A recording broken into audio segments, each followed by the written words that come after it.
Who are the 5 best rappers of all time? Think about it. Dylon, Dylon, Dylon, Dylon, and Dylon. Because I spit hot fire. Yeah. Here we go like that. Here we go like that. Yeah.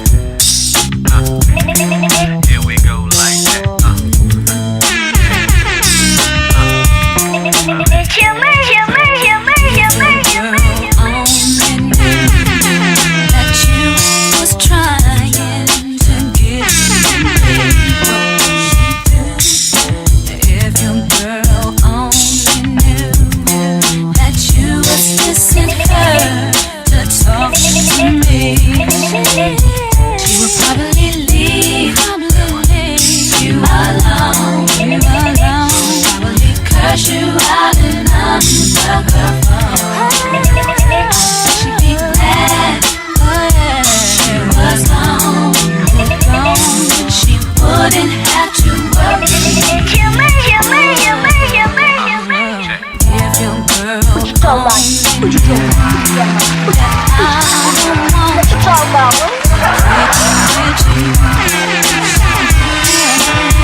What it is you really do.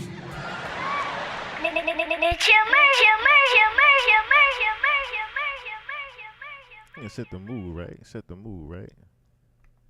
What it do, y'all? What it do, y'all? I'm the host with the motherfucking most, Chill Motherfucking Murray. You are now tuned in live from the spot. Shout out to everybody tuning in, not tuning in. You know how we doing, how we rap. All right. What's going on, Jay Bianca? What's going on? What's going on? Okay. This is a pod dedicated to. I guess maybe I should have put the time a little bit earlier. I don't know. But this is a pod that was dedicated to everybody, and so far, let me see, nobody's here. So I'm not gonna start that person's topic, but I guess we can get into some other things. I guess we can get into some other things. I was raring to go to the to do that, but all right.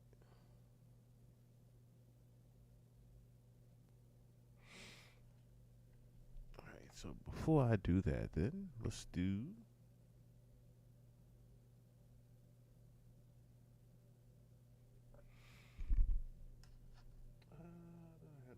okay, that's what it was. All right. So I need to see this and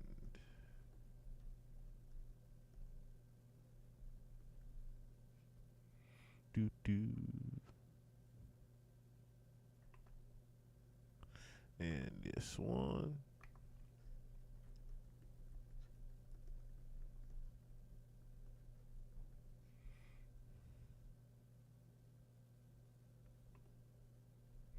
All right, I can pull that one up there.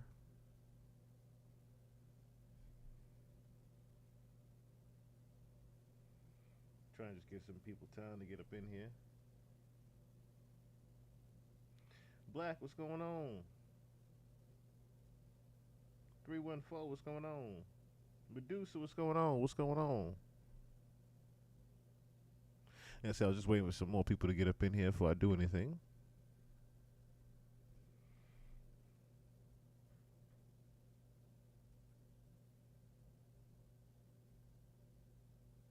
Black, Aaliyah was your topic, right? Aaliyah was your topic, right? I believe that was you.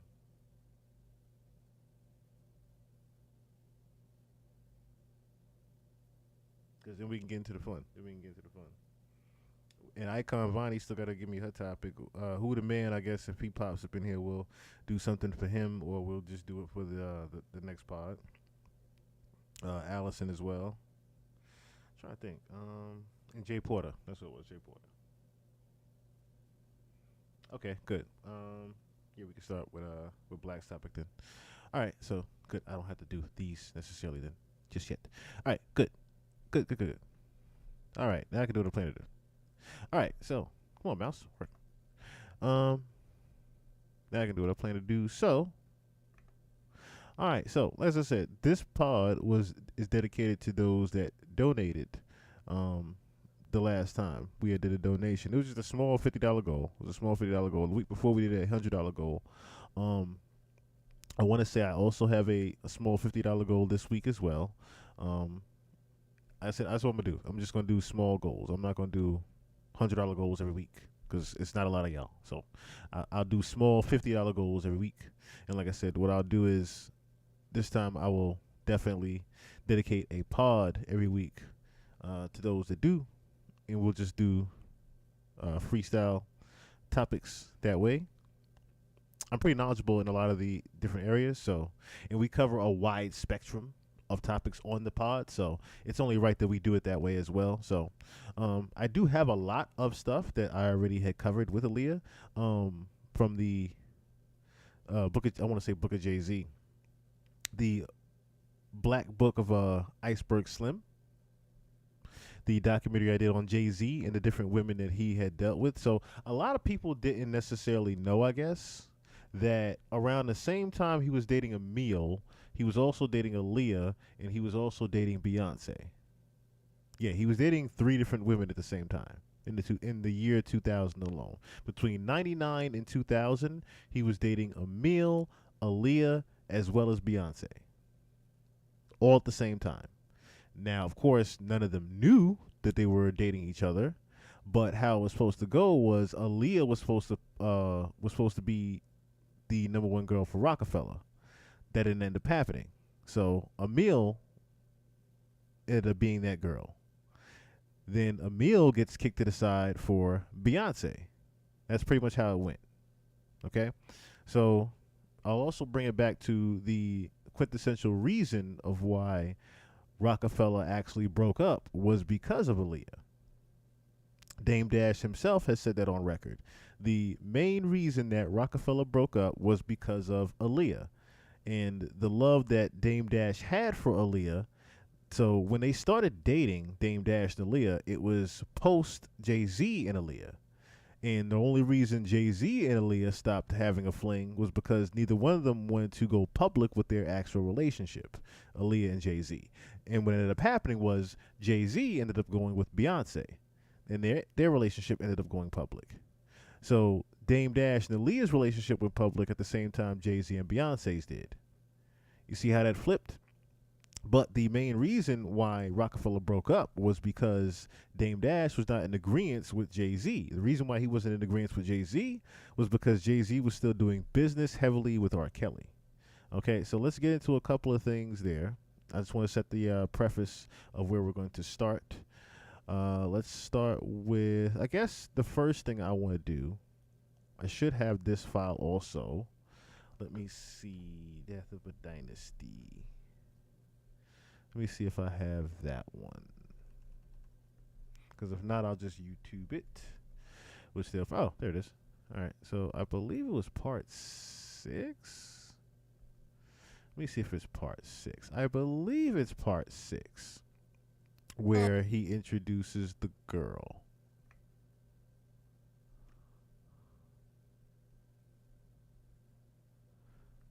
No. Okay, so part 6 is actually the end. Let me see. No. So it has to be part 3 then. Watch my back. Where they meet at this. Okay, here it is. All right. So in the movie Death of a Dynasty, which ironically was also directed by Dame Dash. Dame Dash had also executive produced and directed this movie. So this is the Dame Dash character right here. And this is when I forgot what basketball player this is too. It's slipping my mind right now. Yeah, so Dame Dash, this is the part in the Death of a Dynasty movie where he sees the Aaliyah character. Now, of course, it doesn't look anything like Aaliyah, but you can pretty much tell throughout watching the movie that this was Aaliyah. No, well, I didn't even know he did it. Rosario Dawson as well. Okay, add her to the black book. Add her to the book. Mr. DJ, make the record spin. Party people in the house, so scared. We getting the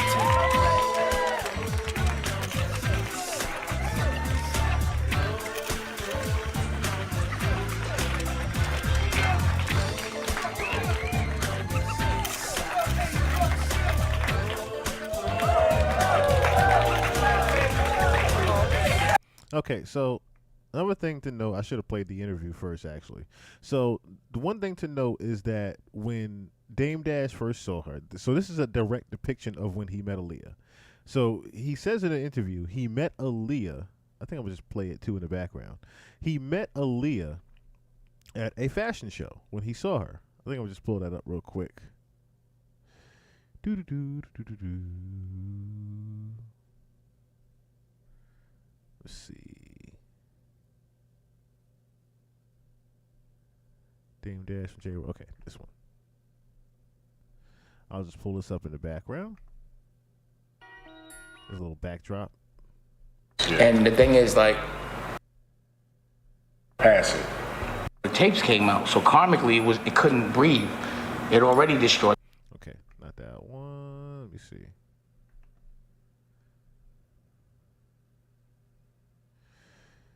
Listen, I looked these up. Okay, here it is. That I've ever seen.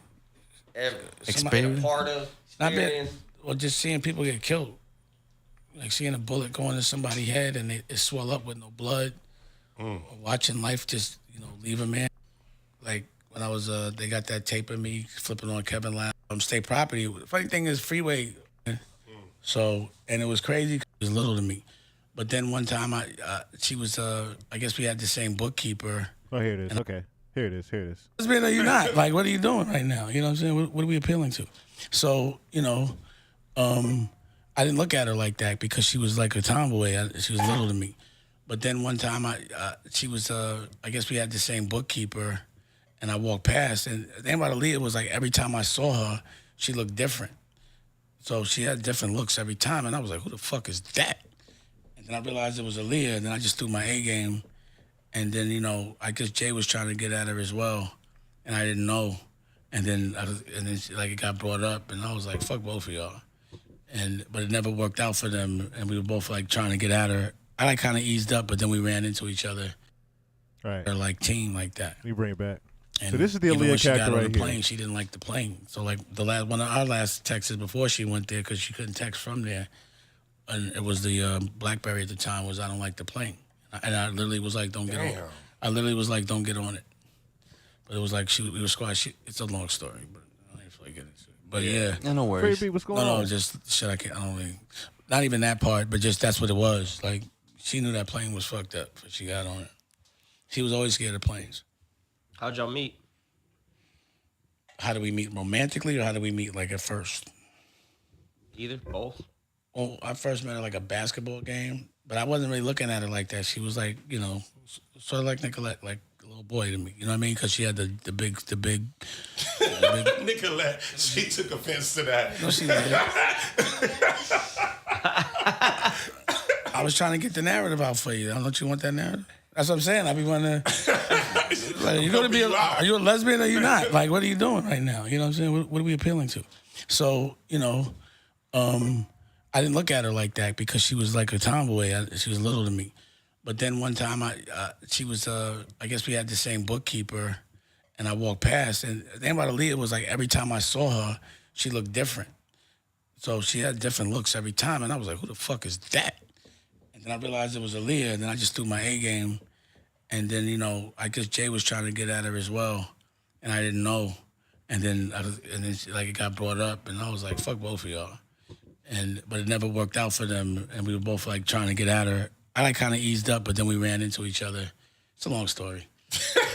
So you and Jay was both getting at Aaliyah. Obviously, Everybody was went getting out. everybody was getting at Aaliyah, bro. Right. She was like, you know, she'll go to dinner with a nigga, but she wasn't gonna just be smashing. So that was like the big deal, like who could get with Aaliyah. You know what I'm saying? Uh-huh. We all put like. Was he bitter? Obviously. Yeah, he felt the way. The true reason of Rockefeller's breakup. But everybody knows that shit. Like we were both. I heard it, but I didn't. Yeah, but what they be trying to act like he mind. was like really fucking with. Nah, he was sending flowers and doing all this shit. That nigga, he was courting her. So we Notice how he nonchalantly admitted it. That was the real reason Rockefeller broke up. He nonchalantly admitted it. were both going hard, and so Right. we ended up in the same house 4th of July. So we were, for some reason this day. Wait a minute, you, Jay, and Aaliyah ended up in the same house. Yeah. That's funny. So it was like one day it might lean toward him and then it would lean toward me. But I was just on fire that week. Like I was just every Think about what he just said. I'm gonna bring it back. That's also in the movie. Yeah. That's funny. So Right. and we ended up in the same house 4th of July. So We ended up in the same house 4th of July. Watch this. Where's the movie at?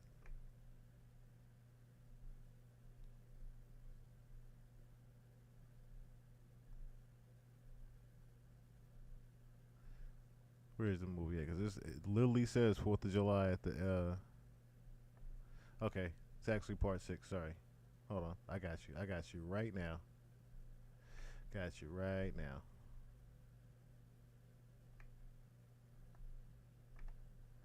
Okay, so look at this. In the movie, Lily puts an album day, 4th of July release day.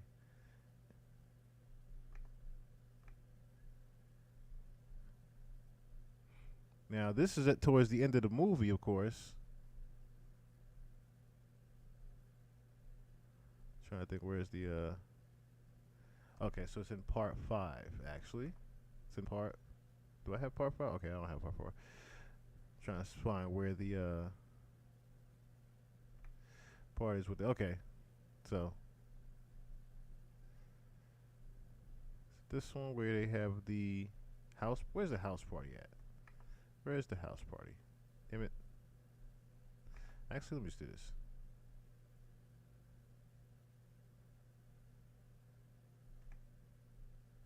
So I can just go right to the party. Okay. So this is the party.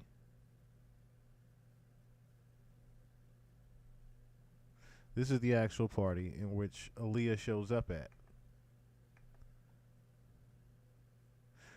But what ends up happening is, in the movie, Aaliyah ends up sleeping with Jay-Z at the party while Dame Dash is also dating her. So here it goes right here. All right, I'll play the audio for a little bit. I don't care. They're going to cover it anyway. Lolo, what's going on? Get your fucking dumb ass out of here. Get your fake roll ass. Okay, there's Dame. So there's Dame and Jay sitting next to each other. Now watch the next scene. Snake face, get up out of here, man. Fucking white dread.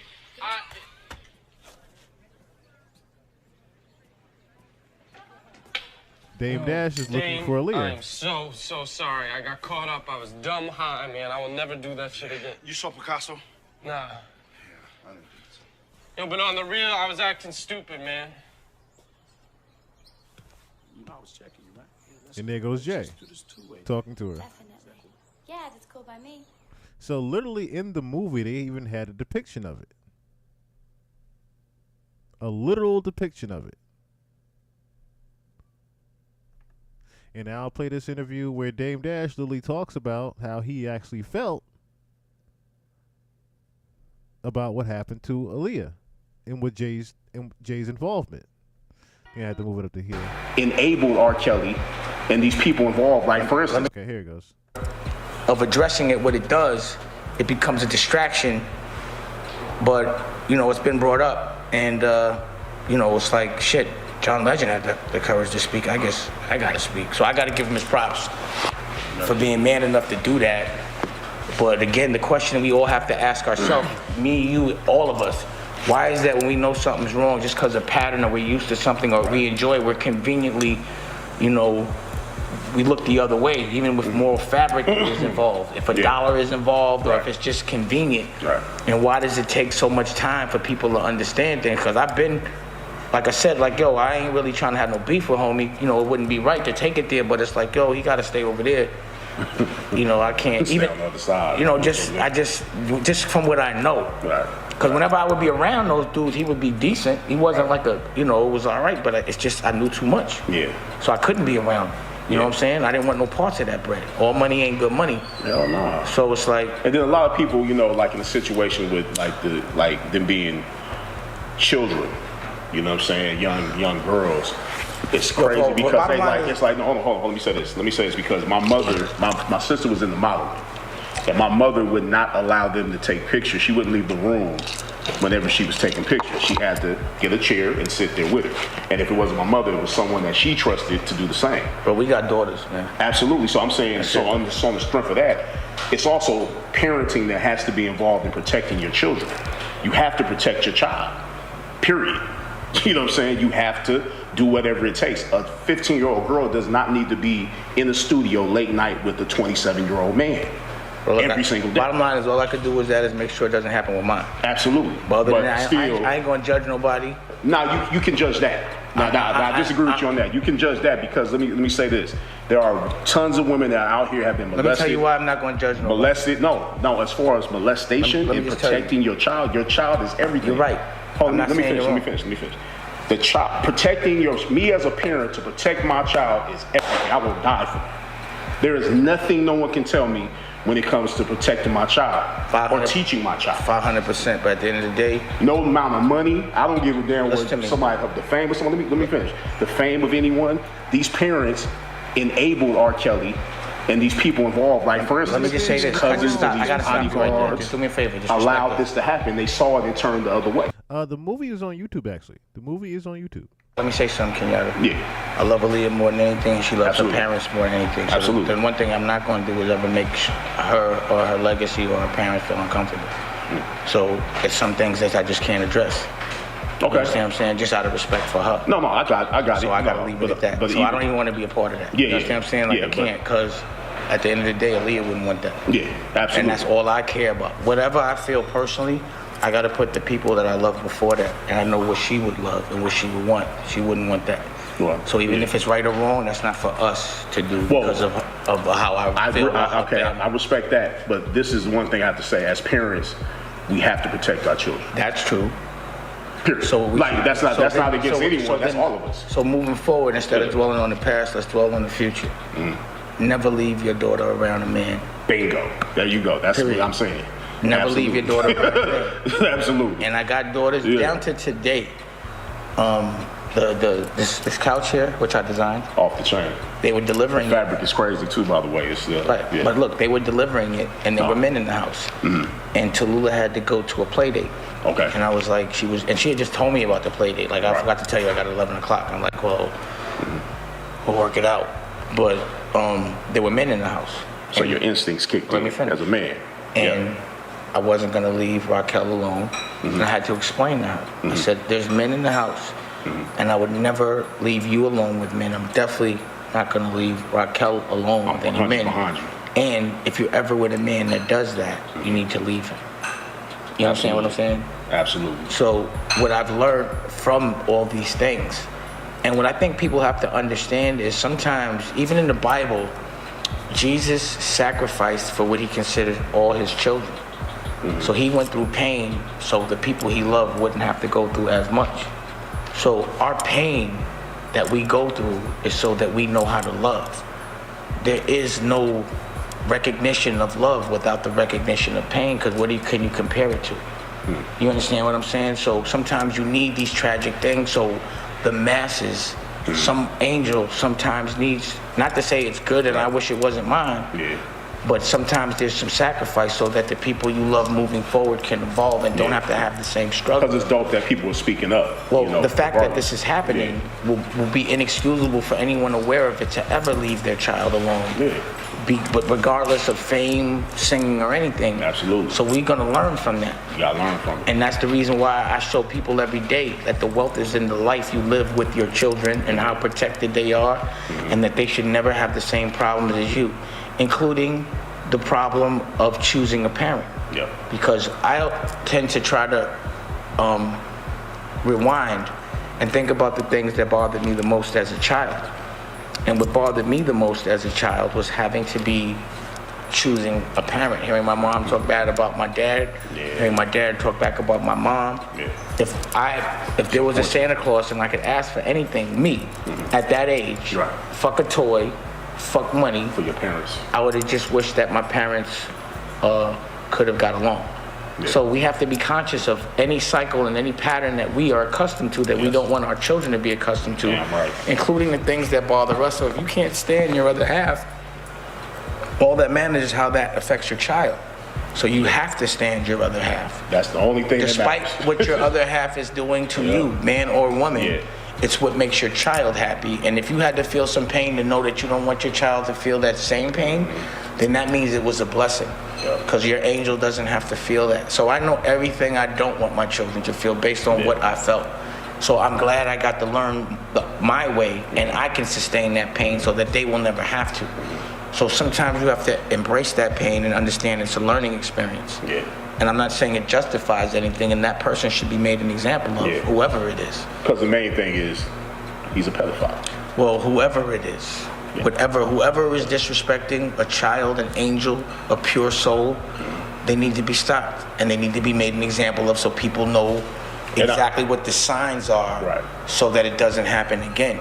See, what happens is because someone's singing good music, because someone's saying things that sound good, sometimes people tend to say, fuck what they're doing, I'm only gonna actually subscribe to what they're saying, and give them a pass because of that. You know, you have to be able to, and the strength and the test is if you can break that pattern and be uncomfortable and do what everyone else is not doing to do what's right.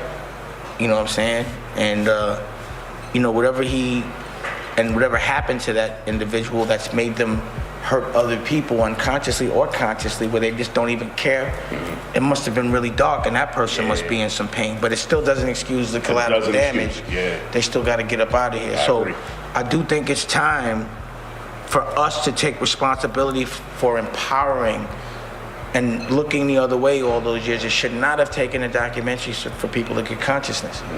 And that's another thing that kind of...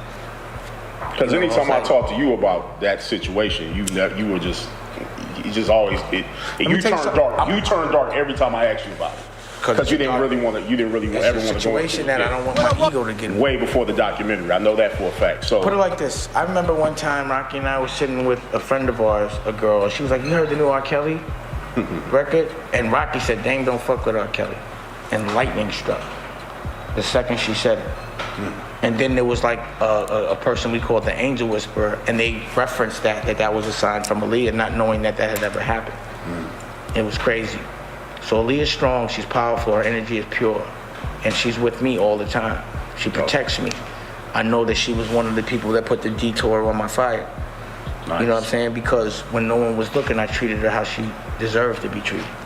And I saw that, and it's funny, I saw that last night in the movie. They kind of portrayed you as such. Well, it wasn't nothing else but that. It wasn't no downside time with her. We never had that dark moment other than when we had to separate for us to work. But yeah, something like that, it definitely stirs up a lot of emotion and memories. Did you listen to the Best of Both Worlds? Did you listen to those albums? Yeah. Back then you didn't like, I ain't fucking only thing I heard was it came on Rockefeller. You ain't even listen to it. That's how deep it was for you. No, I haven't heard those records. Damn. I heard the record, the intro, because he referenced Aaliyah. But other than, again, I think from that moment everything changed because I knew morally we were going different directions. So even at the concert, you wouldn't even try to go? I never went to none of that shit. Wow. Never knew that. I mean, you did know it. I wasn't there. You would have known it. That project probably would have done well if I was a part of it, but I just couldn't, out of respect for her. But again, it was something where I was like, you know, I think Rockefeller might be over because it doesn't represent the same thing for homie that it represented for me. You know, moral fabric and love means more than anything, and respect. And it just hurt me that he could still move forward knowing how much I cared about her, but he knew her. You know what I'm saying? And he knew, you know, morally how crazy that was. So I was just like, damn, it ain't really about the money with me. I'm not gonna say that was the main thing, but that was definitely one of the elements where it was, cause you gotta remember the energy Rockefeller had. You know, it was Kanye, Jay-Z, Cameron, Beanie Siegel, State Property, Dipset, you know, fucking MOP. We weren't struggling. We had movies, we had music, we had clothes. Stella Blue, Goldie Blue, what's going on? What's going on? But you know, once that spirit that I was pushing wasn't there no more, once I walked away from the steering wheel, you know, history could speak. I ain't gotta say nothing. It ain't really no more Rockefeller, but the memory of it. So basically that was like the real moment when you knew it was over, it was done. It was just when I knew we was different. Oh, okay. You know what I'm saying? I just not living by the same morals and standards on that level, as far as that goes, yeah. That makes sense. I could say this, it broke my heart. It definitely broke my heart. You know, I couldn't be a part of that. Well, you know, it is what it is. But that's just naturally how I feel in this moment. You know, and you asking me, that's how I'm expressing myself, honestly. And, you know, seeing that it definitely brought back memories of the whole situation and a lot of things that happened and why they happened and how I was feeling in that moment, my expectation of people. Because I really expected people to be like, damn, I ain't got to say nothing. Everyone else going to say something. And nobody said nothing. And that shit bugged me out. Karma too. You understand, but like, you're I understand it, but my thing is my expectation was that other people understood it. But people look the other way. This is 10 years later, bro. This ain't yesterday. Why is it just now people getting conscious? I've been feeling this way. It's another example of a I told you so situation. But what does it take for people to really, it's like when it's popular, that's when people will jump on that bandwagon. I'm not saying that people are now, I mean they got consciousness. But definitely there's responsibility in everyone that still bought a record and still went to a concert after they knew what was going on. A documentary doesn't make it where you're like exempted. I mean, I know if people aren't conscious, cool, but now that you're conscious, what y'all gonna do now? What you gonna do? What y'all gonna do now? And I found they were saying that the little girl, she wasn't 14, she was 12. That's disgusting, man. She was 12. Like I said, I got daughters. Like 14, yeah. But I don't care how 12, good the music is, I can't fuck with that. Yeah. So from this point, do you plan on doing a story about, like a love story about you and Aaliyah? Do you plan on doing something about that? Well, you know, because you've been talking about you. There's some announcements. I'll just say this: there's some announcements that are going to be made on major platforms, and this is definitely our love will definitely go down in history the right way. You gonna pick the actor? I didn't even say what's going on. I said there's some vague announcements. You're not gonna play yourself. Well, I definitely have a role for you. Oh. Are you gonna ask? Stop. No, I'm not. What type of role first? He tried to change the subject on him. But yeah, so Dame Dash, as you can hear, pretty much did not agree with how Jay-Z was still doing business pretty much with R. Kelly. That's really what the reason with the Rockefeller breakup was about. He didn't understand the morals behind Jay-Z still trying to work with R. Kelly. And for him to do an album with him, that was one thing. He already was in disagreements about it. But for him to come back and do a second album called Unfinished Business right after Aaliyah died was diabolical. Dame Dash couldn't take it anymore. He just literally could not take it anymore. And for them to be doing, like I said, press together and everything, that's really where he drew the line at. It was one thing for the tour to be fucked up because of the incident that happened on tour between Jay-Z and R. Kelly. It was for everybody to say, okay, we're going to kumbaya and group hug and then do press again after. No, the real reason we even had that dispute and you had guns pointed at you in the crowd was because of Aaliyah. Dame Dash had that set up. When the incident happened at Hot 97 with R. Kelly and Jay-Z, or should I say the interview that happened over the incident at the concert, that was because Dame Dash behind the scenes set that up. So if you guys, for those that don't know about Jay-Z and Aaliyah's relationship,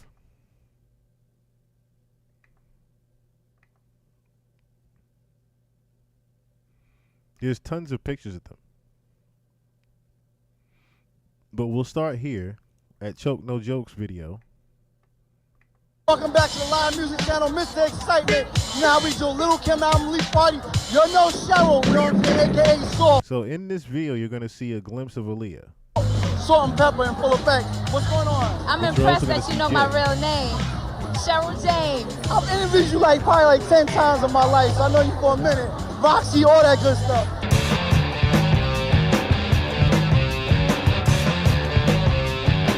Hold it down with the lovely Aaliyah. What's going on, Aaliyah? What's up? How you doing? I'm good. It's been a while. Sure has been a while. Okay, so of course you're saying, okay, Leah, so that what's going on, Leah? doesn't say Jay, right? But I want you to notice her outfit. Now, in this description, it says this, okay? Jay-Z and Aaliyah showed up hand in hand as a couple, and Aaliyah was not messing with Damon Dash at the time. On God, Jay-Z, am I lying? I asked both of y'all to do an interview, and Jay-Z told me do it separately because he didn't want to do the interview with Aaliyah because they were low-key dating. Then bam, Mr. Excitement and I walked over to the side, and we interviewed Aaliyah. That's Mr. Excitement.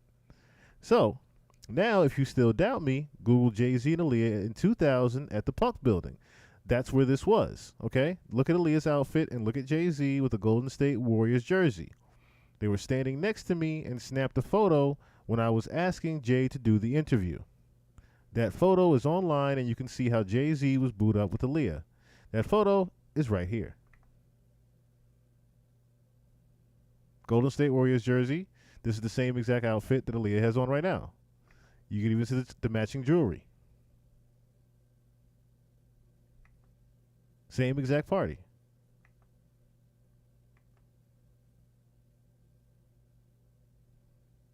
Same exact party. Like I said, I covered this in the Iceberg Slim documentary with Jay-Z. And like I said, where Jay-Z was dating Beyonce, Aaliyah, and Emil all at the same time in the year 2000. And not a lot of people knew that. There's this diabolical picture here of Diddy, Aaliyah, booed up with Jay-Z. Same party. I believe this was a Diddy party, but see again, Jay-Z looking very shocked in the picture, of course, like shit, someone's taking a picture of her leaning on me. And again, this is when, as you can see, Dame Dash is with another young lady. Aaliyah and Jay are dating. This is what, 99? No, 2000, excuse me. This is 2000. See J-Lo with Diddy. Not a lot of people knew. But look and behold. Year 2000 again. Look who's there. Beyonce. This is Destiny's Child's. With who? Jay-Z.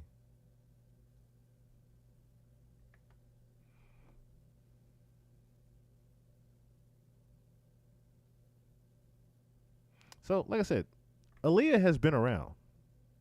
Just nobody knew she was with Jay back then. But again, there are tons of pictures of them together.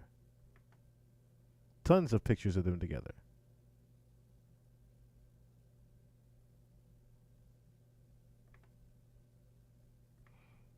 Just partying and having a good time together.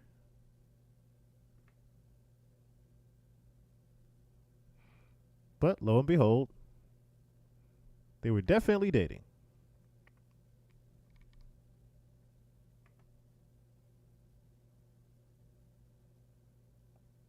So, like I said, the main reason Jay wasn't mad. Jay wasn't mad at all. Because Jay-Z had 3 different women. Why would Jay be mad? He had Beyonce as well as Emil. He didn't care about that. If anything, he didn't want anybody to even know that Aaliyah was not his. I should say that Aaliyah was his. He didn't want anybody to know. Because the whole time, he had his eyes on Beyonce.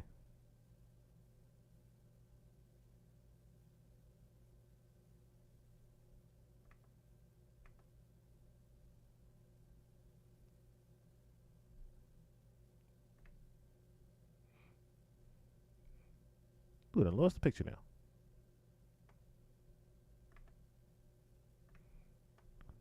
It was below one of these. It was below one of these.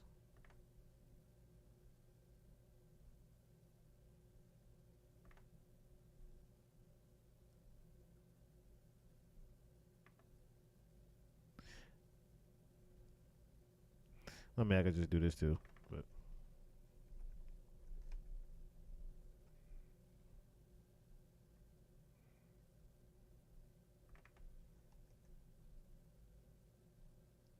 You can see them always hugged up in 2000.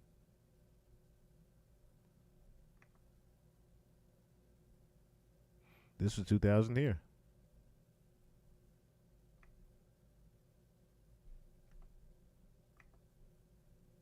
Here we go again. Early days of them.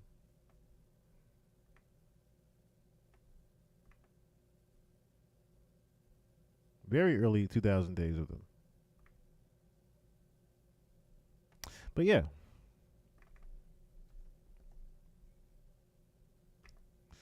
And there's a meal.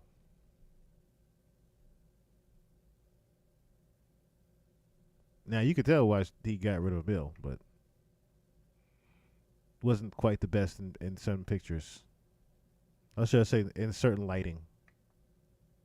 Very strong face, very strong nose. Very strong nose.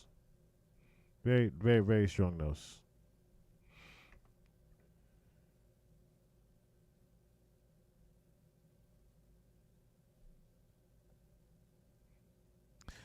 Let's see. Oh, where was I going from here? So almost lost train of thought. So yeah.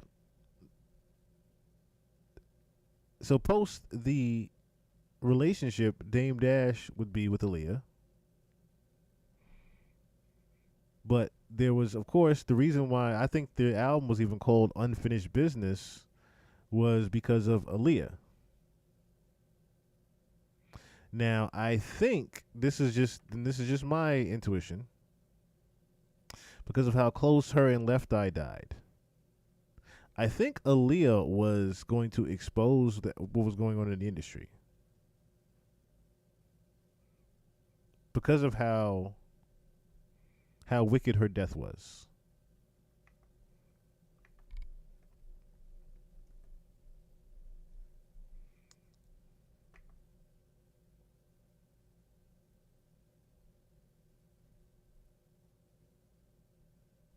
Let me see. Is there a shorter version of this?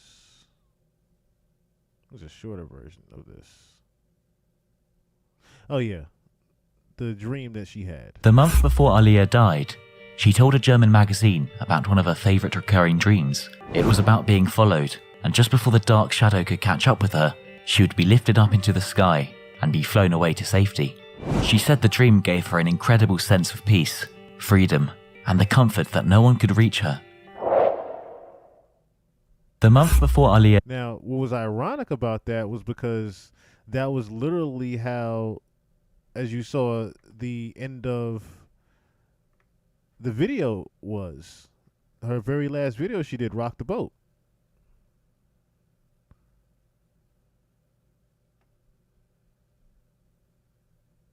So let me put in Rock the Boat real quick. As you heard, she felt like someone was following her, and how she got away was floating up into the heavens as if no one co-producer could get to her. I'll just show the end of the video here real quick and look exactly how it looks. This is exactly how that's exactly how it looked.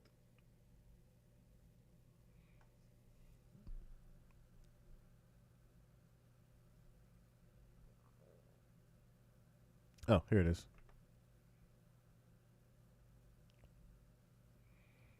Notice how she floats into the even that part right there was just eerie, but look how she floats away. Just like in her dream. Just like in her dream. And this was the last video she did. And the last movie she ended up doing, ironically, was this. Queen of the Damned.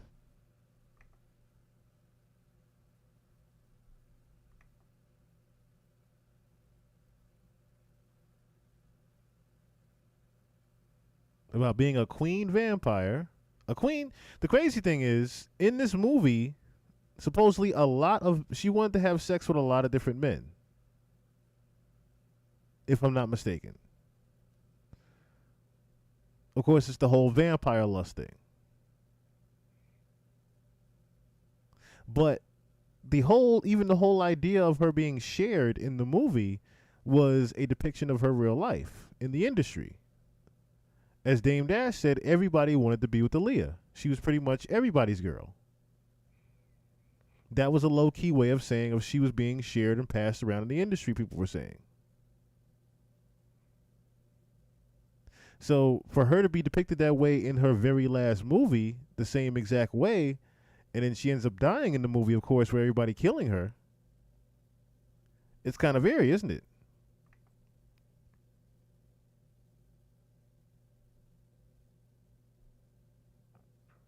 She was literally Queen of the Damned.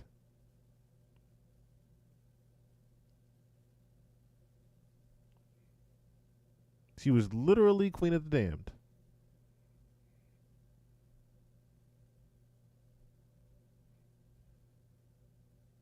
But that's not all. That's not all. It's how she actually died. It's how she actually died. Drop it like it's hot. Drop it like it's hot. So hot and Let's catch me at the hot spot. It's the BR18. All right. All right, y'all. Rick's Smiley Morning Show. The same was being brought by Bank of America. 20th anniversary. Okay. Girl, Brad Tat Tat. And this is the hot spot where we bring you interview with Entertainment Tonight that he was upset with Hype Williams. He's the famous video director who did all of our videos when they were like 1 million plus, and the record label got all that money back, but out of our money. But anyway, let's go. Damon Dash said that Aaliyah was afraid of flying and was apprehensive about taking the flight from the Bahamas from the video Rock the Boat. And had even texted Damon. She texted Damon prior to boarding the fatal flight. He said when she actually saw the plane, she said, "I don't like this plane." He said, "I was like, well, don't get on it." But she was like, "I gotta go because I got work to do." Always working, y'all. She was. But he said he was more tight about was that he had heard that Lenny Kravitz had offered her a jet, and Hype Williams took that jet. So he said that's what really made him mad about the whole situation when he heard about that. He said, but you can ask Hype about that. Dame also revealed that he did speak to Hype about it. And when asked about the conversation, he said, "You know what? Because of my respect for Aaliyah and her family, everyone's respectful of her memory. No one really speaks on it. So in respect for her memory, I don't say a lot of things." And also, y'all, later on this morning, we'll be talking to Barry Hankerson, Aaliyah's uncle and owner of her record label, Blackground Records 2.0. He also owns... Oh, yeah, we'll get to him. Oh, yeah, we will get to him. We will get to him. We ain't gonna spoil it now, but we'll get to him. Yes, very trippy Stella. I wonder if she knew when she took that role of embodying that energy would mean her life. A lot of people don't know. That's like, that's no different than Mo 3. For example, Mo 3 did a video. I showed it with his doc. He literally did a video not too long before he passed, where he depicted himself in a casket. He literally shot a video, and he talked about it in the interview. He shot a video to where he was in a casket, and he looked at himself like, "Damn, this is what it looks like to die." And not too long after that, Mo 3 actually died. So there's times where people actually depict their own death without realizing they're depicting their own death. That's why I try to speak certain omens or in certain ways. Even if I say something one way, I try to correct it. I've had some depressive moments. I've had some very depressive moments. I'll say that as well. But at the same time, I try to suppress that as well. I definitely tried to suppress that as well. But no. So as you heard, Hype Williams pretty much had took the jet. Lenny Kravitz had actually offered a safer jet for Aaliyah to take. And what ended up happening was Hype Williams ended up taking that jet with Jay-Z, unfortunately. And Aaliyah ended up taking the other plane that would unfortunately be her demise, which a lot of people think that that was a setup as well.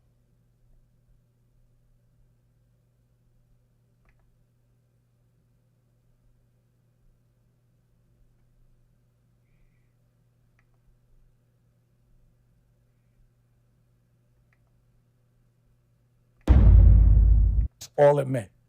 That's all. And same thing with, but you don't hear about Beans. You know why? Because Cam went and made a fucking announcement on the radio before it even got done. And I seen that like a basketball game once. Trying to get at it too. Yeah, everybody knows that. He was going hard. It was Aaliyah. Everybody was going at Aaliyah. That's why it hurt so much when I was the one that got to get with her. But I wasn't even thinking I was going to fall in love. But she just was too ill. She's too cool. Was he feeling the type of way when you made it official with her? Yeah, but I didn't want to do that to him, bro. Obviously, you see you see what happened. You know what I'm saying? So, yeah, I would say so. His friends get with him. Right. So what I do want to ask you about Aaliyah, what was the situation with Hype Williams where, he took her plane and she had to take the plane that he was using? Like, what happened with that? No. She was in Miami, and the video was supposed to be in Miami. And I had told her, I was like, Hype does this thing where he'll act like he needs more days just so he can get paid more. And don't let him do that. And then, all of a sudden she comes back and was like, he wants to go to the Bahamas. I was like, I told you he was going to do that. And what I had heard was that, what I was told was she was supposed to be on Lenny Kravitz's jet, but like he offered it to her. And you could ask Lenny Kravitz, I guess. And Hype took it and had her on that plane. But he had a pattern, like when we did Big Pimpin', like we're in hotels and he's in a house with a chef throwing dinners on our dime. And I'm like, well, why are we in a hotel and this thing got his own house with a chef and we're paying for it? And that's why I cut Big Pimpin'. So I was like, I knew. Hype was dirty like that, though. Hype was definitely dirty like that. Like, Nori told a story about that one time, too, where he pretty much didn't know that the catering and everything that Hype had ordered was on their actual video tab. He thought that it was just Hype Williams having catering there for everybody to have, and it was actually him getting the money from Nori's advance without Nori knowing. His tricks on what he used to do and how he used to play the labels. So I cut the video, like, we going back to Miami. So I knew that he was going to try that same play with her, and he did. And then, if utilized for him as far as making, himself more comfortable than the artist on the artist's dime, I knew he was going to do that. Yeah, that's pretty fucked up, man. Yeah, it is fucked up. Somebody should ask him about it. Yeah, they should. I mean, she'll still be here. If she was on the plane she was supposed to be on. I said a lot of things years ago, and they all realized themselves later. But the things that I found appalling for some reason 10 years ago, no one found them appalling when they were happening. It took for everyone to get busted for people to find it appalling. But no one ever says when they don't have to, because nobody really gives a I've seen that firsthand. But once it becomes popular opinion, that's when everybody's appalled. That's when they pay attention. That's when Dame was right again. But wrong in the moment, overreacting in the moment, but 10 years later, I was dead right. It's, again, another behavior pattern, a human trait that I don't even judge people for anymore.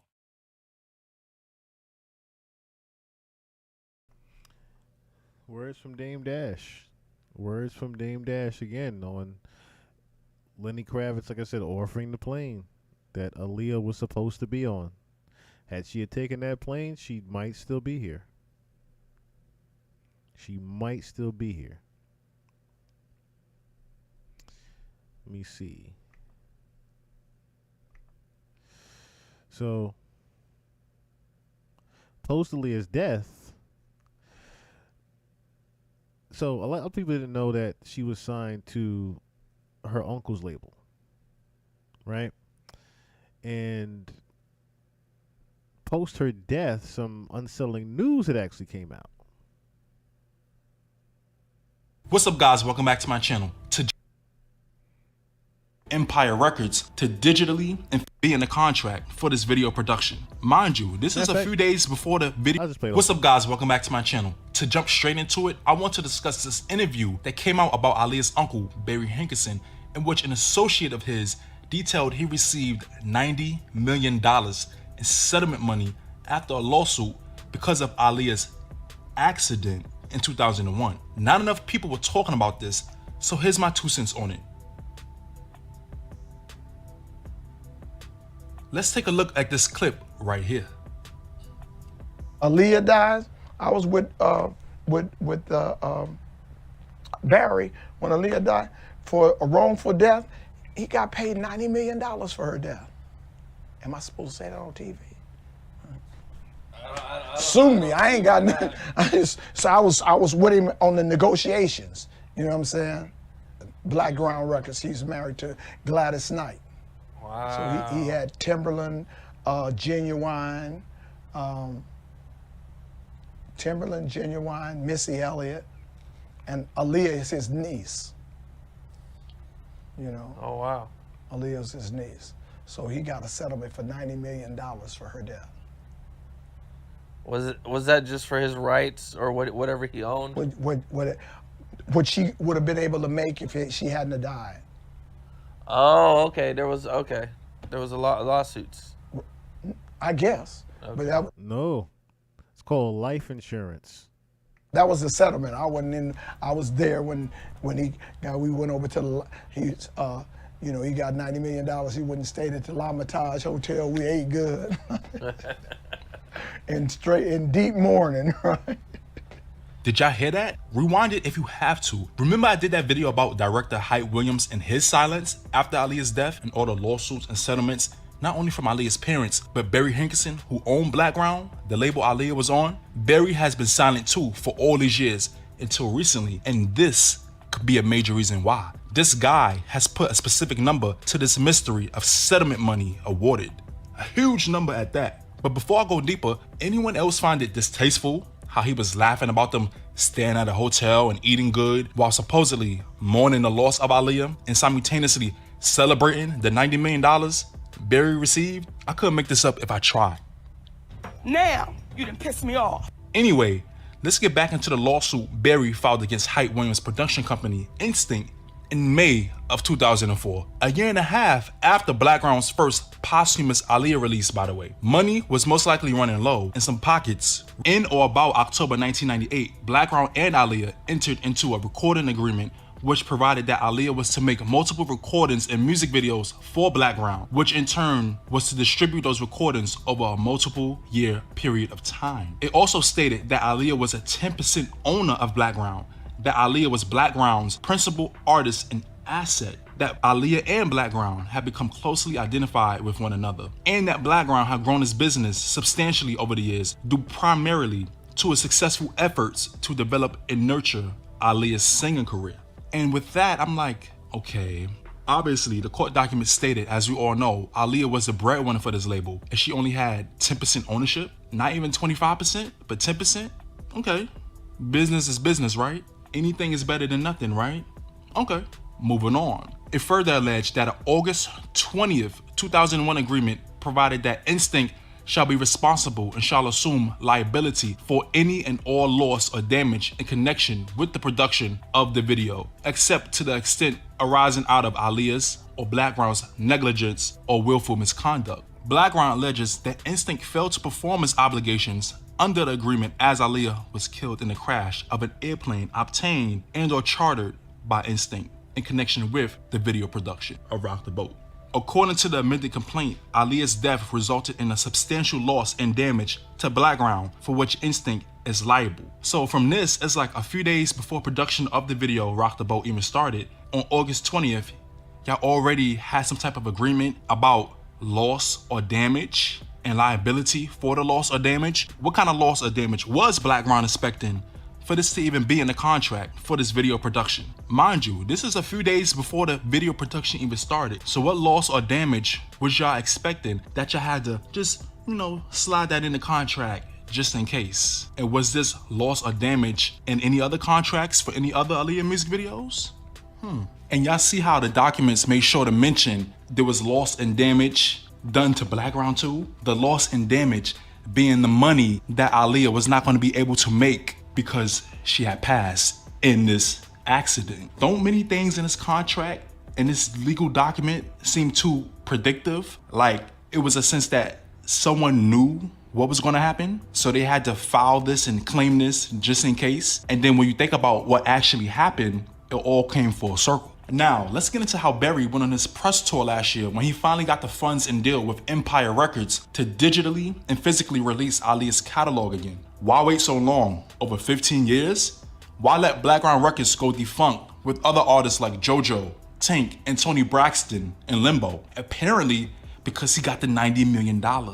That's more than enough of enough. Berry didn't care about that label anymore. He didn't have to. Aaliyah was a breadwinner of that label, alive, and still is in death, as we will discuss. $90 million is definitely a reasonable estimate of money Aaliyah would have been able to generate for the label, especially with her growing star power back then and all of the music and projects she never got to do. Last summer, after the worldwide release of One in a Million, Berry made a post stating, as the owner of Aaliyah's catalog and label Blackground Records, I want to thank you all for allowing One in a Million to chart number 3 in the world. I cannot take the credit for managing Aaliyah, as that was never a title I held. The title belonged to Diane Horton and her husband, who managed Aaliyah from the start of her career until her passing. I want to thank Diane, Aaliyah's manager, for allowing and choosing Blackground Records to become her label. Notice how in his statement, he didn't even refer to Diane as her mother or his sister, but her manager first. It's all business with him, and it's always been. I mean, he did still work with R. Kelly after that huge scandal, and he was the one to introduce him to Aaliyah when she was only 12. In the statement, he continued, thank you to all of her many fans for keeping her music alive. I'm sorry it took so long, but when you lose a family member so unexpectedly, it takes time to deal with that type of grief. I decided to release Aaliyah's music in order to keep her legacy alive.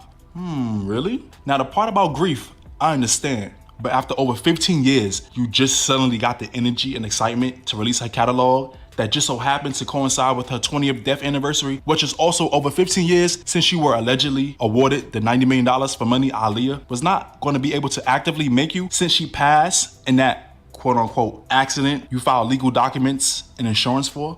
Oh my God. Did he really do this for Aaliyah's legacy, or because that settlement money was running low? I mean, after all, he does have his own ranch now with acres of land. That could be costly. As I stated before, Barry Hankerson almost seemed like a myth because he disappeared off the radar and off the face of the earth, it seemed. Now, to add fuel to the fire and I guess because he have an accent. Maybe because he has an accent, but he was pretty much just breaking down the lawsuit that Barry Hankerson did with the label, pretty much to get more money out of Aaliyah's death after the $90 million he had already collected. That's pretty much what he was breaking down just now. But yeah, he skated off with a huge life insurance policy check of $90 million and then sued the label to get even more money. Diabolical to make so much money off of Aaliyah's death and then still even want more. Even worse, so as you heard, this is Aaliyah's niece, right? Here's where the rabbit hole gets all the way deep.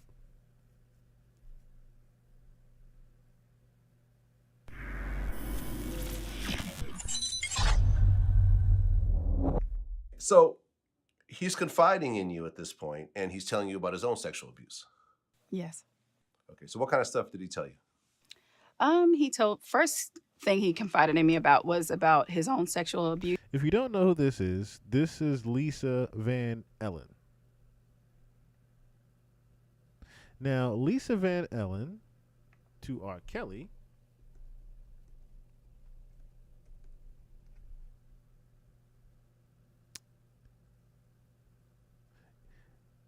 is an ex-girlfriend of his.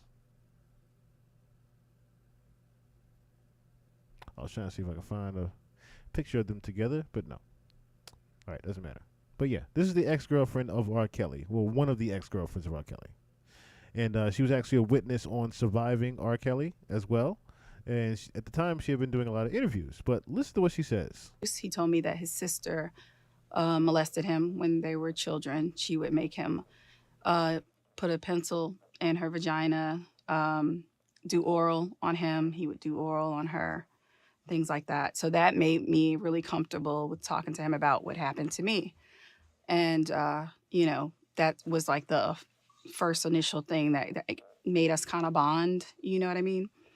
So yeah, we dealt with that. He told me about him and Aaliyah, their situation. They had a pact, pins and eyeballs, no matter what anyone said, or if anyone stuck pins in their eyeballs, they would never tell about their relationship. Things like that.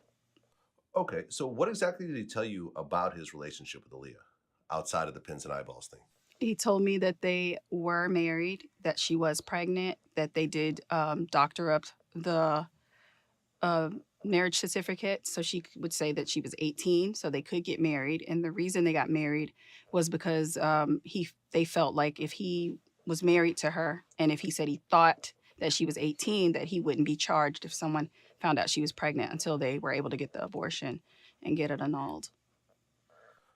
Okay, because I'd always heard that rumor that R. Kelly married Aaliyah because he had gotten her pregnant. Yep, that's exactly what happened. And this came out of his mouth. I could take a lie detector test to this. This is what he told me, specifically told me. Okay. I mean, you cleared out like literally a decades-old rumor. Right. Like, No, I've it's never not a heard rumor. anyone actually. It's the truth. Yeah. Yeah. So R. Kelly was having sex with her from like what age? 14, 15? Honestly, I'm not really sure the age, but I definitely know when they got married, she was 15. So if she was pregnant, I mean, I'm imagining at least 14, So. Okay. So R. Kelly gets Aaliyah pregnant. They try to get married with a fake age. It ultimately gets annulled. Aaliyah never talks about it. Yeah. They stuck to their pact. Yeah. And I remember seeing an interview with Dame Dash, who had dated her, years later, right before she passed. Yes. And he even said that he had asked her about it once, and she said, "I don't want to talk about it." And Yeah. that was the end of that. So, I mean, she stuck to that. Did you ask him at all why he was having, because he was probably, 24, 25 at the time? Like, why he Yeah. was having sex with a 14-year-old? Yeah, he was older. I never asked him why. I guess because we were kind of like in a conversation of just confiding in each other. But he did get a little more in depth with more details about when her mother found out, and that her mother, he actually stayed at their home in Detroit, and her mother actually was sexually attracted to him as well. And he said when Aaliyah would go to sleep, that he would, this is what he said. He said that he would go in the living room and him and her would do sexual acts on the couch while Aaliyah was sleeping in the bedroom. R. Kelly was having sex with Aaliyah and her mother at the same time? That's I mean, what not the exact same time, but That's the what he same said. time frame? That's what he says. Yeah. Oh, so maybe this is why Aaliyah's parents have never spoken out themselves. Makes sense to me. Okay. Wow, this is something I've never heard before. Right. Came from his mouth. Okay. And I mean, you're 17 at the time, so I guess it didn't really Yeah. I just was bother like, you. other than like, wow. Really what was like, wow for me was the mother, when he said that. And then, at this right now, we don't know what's true about what he says, but that's just what he said. So, So as you heard, yes, the title of this video is actually Kelly got Aaliyah's mom pregnant at the same time she was pregnant. So yeah.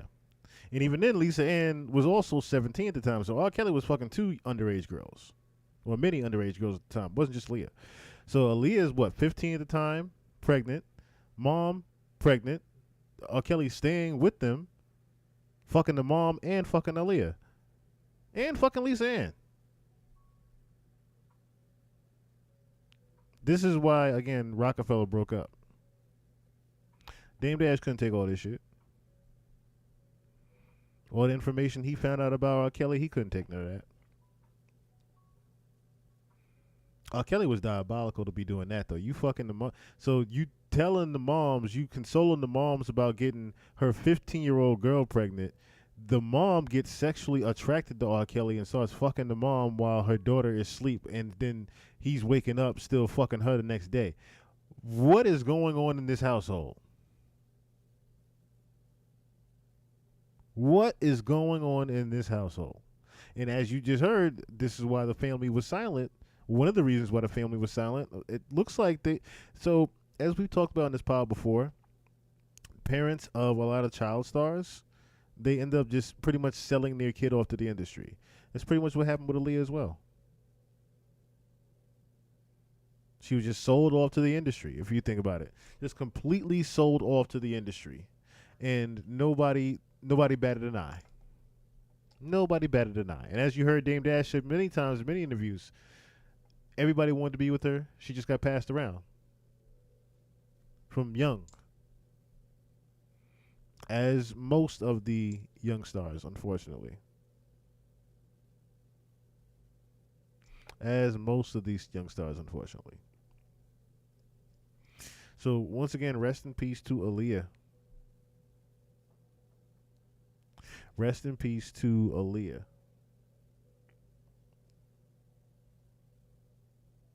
Very, very sad story that, you know, how she was actually passed around the industry. But not only that, just the way she went. Just the way she went in general was just so disheartening. And for her uncle to collect that much money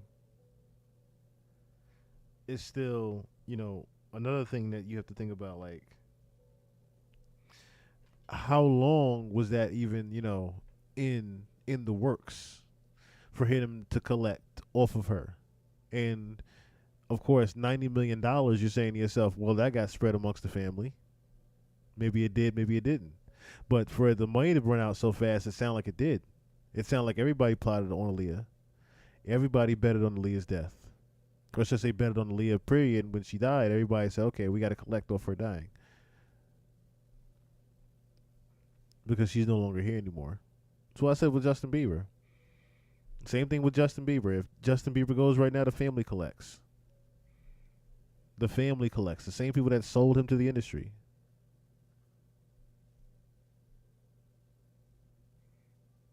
Yes, that's very true. Aaliyah's parents has the rights to R. Kelly's first albums they did with him. It's crazy. It was a negotiation. A very underhanded negotiation of her life, in a sense. But, okay. So we've, did Who the Man get in here? Did Who the Man or Jay Porter get in here? Or did Allison Clanton get in here? I'm trying to think if anybody has donated in the past that might have something. I'm trying to think now. As if not, I just have a couple of things to get into.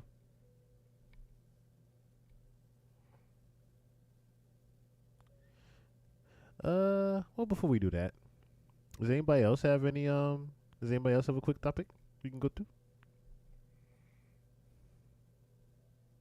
Let me see somebody who's in the chat that might have that I can remember.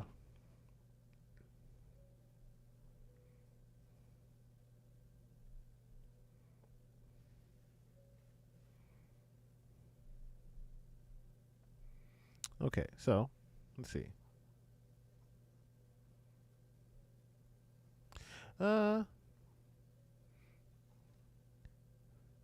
Fury, do you have a topic? Fury B or Medusa, do you have a topic?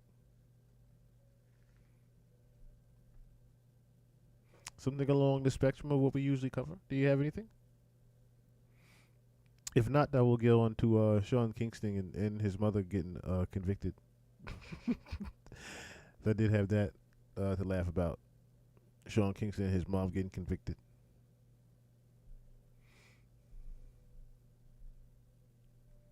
Oh, you know what? While you guys are thinking of that, I did have something else. A major development in the Sean Combs criminal case. The defense accuses the government of trying to introduce brand new evidence that they say will not only severely prejudice Combs, but this could potentially delay this whole trial. Welcome to Sidebar, presented by Law and Crime.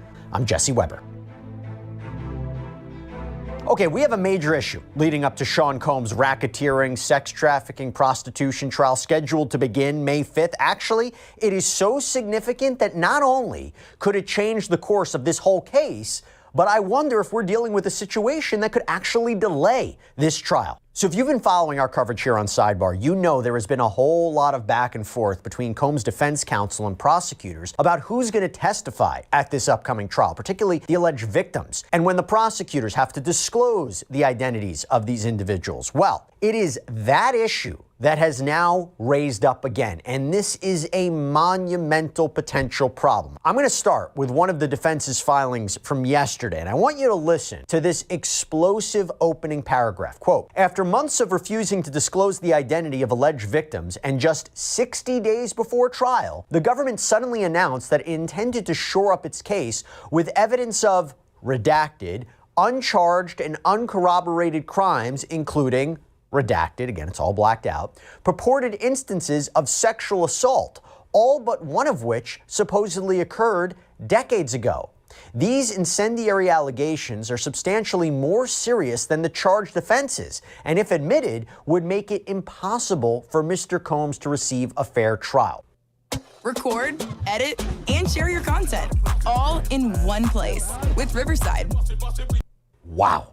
Now, we'll get into the law on this and if prosecutors can actually introduce evidence of uncharged conduct. I mean, we've seen that before.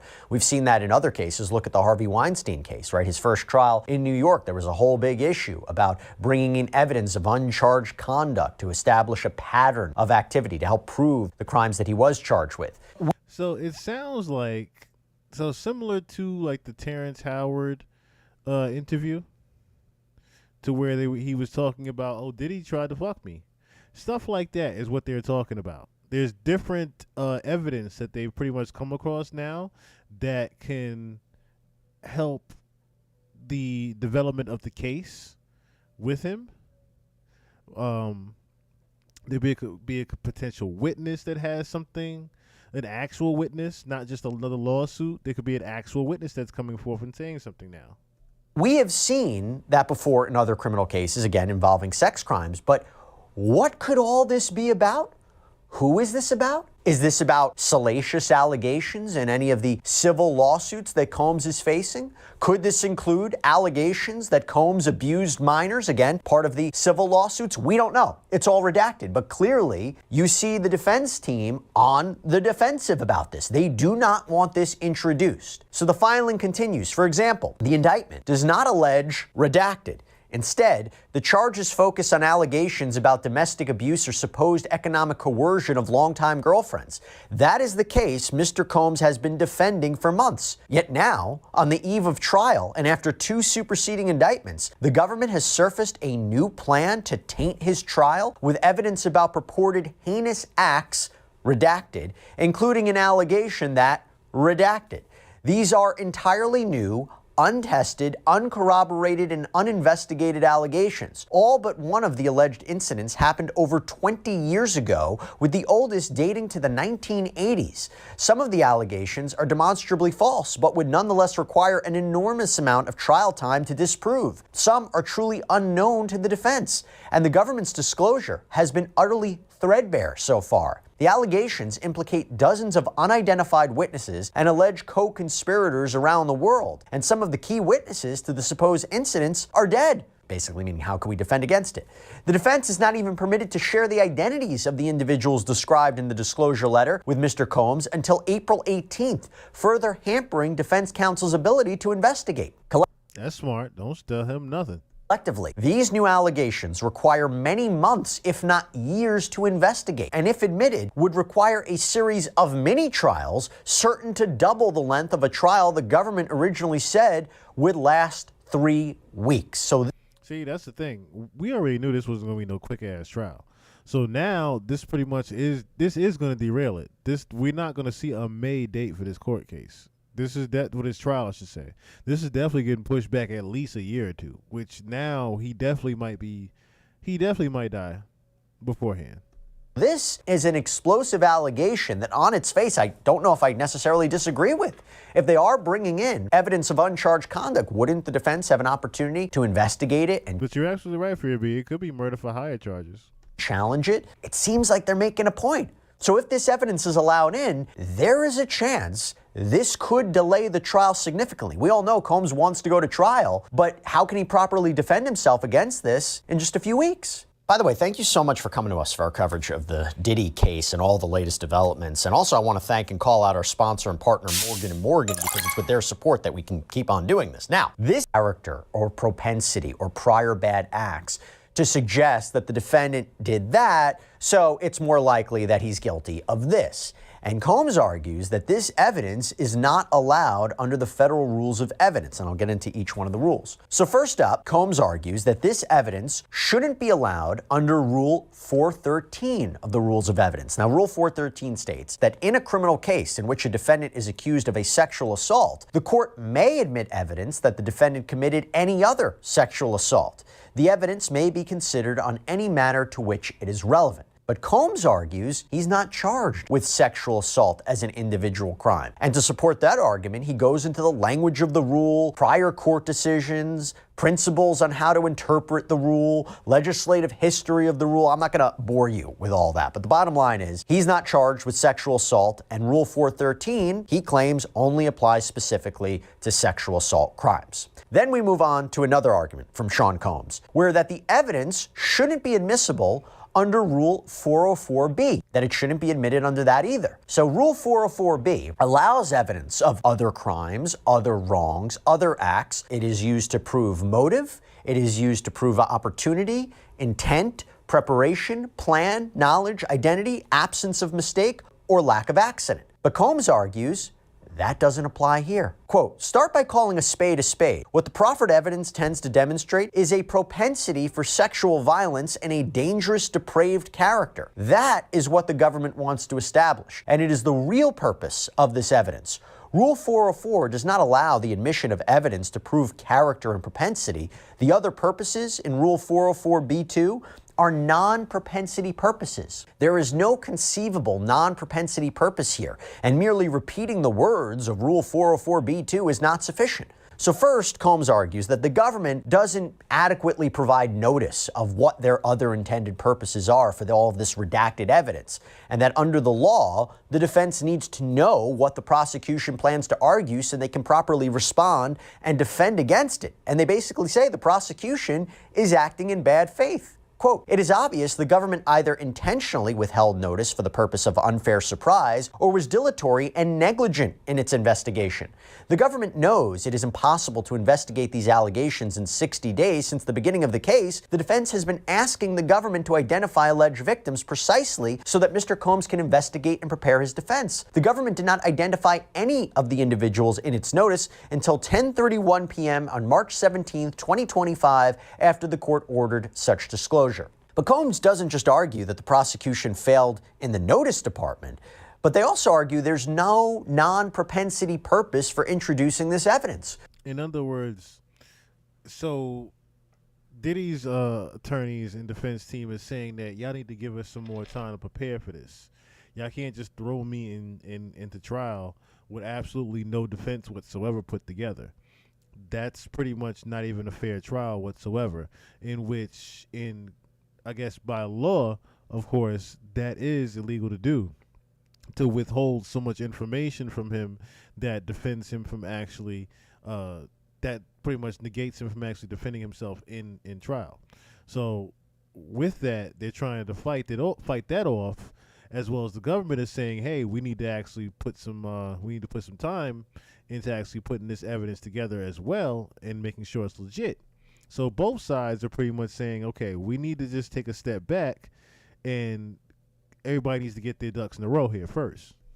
Quote, on their face, the proffered purposes do not even make sense. For example, the government suggests that all the prior acts show plan and preparation for the charged offenses. How does redacted show that the defendant was planning and preparing to commit a sex trafficking or Mann Act violation?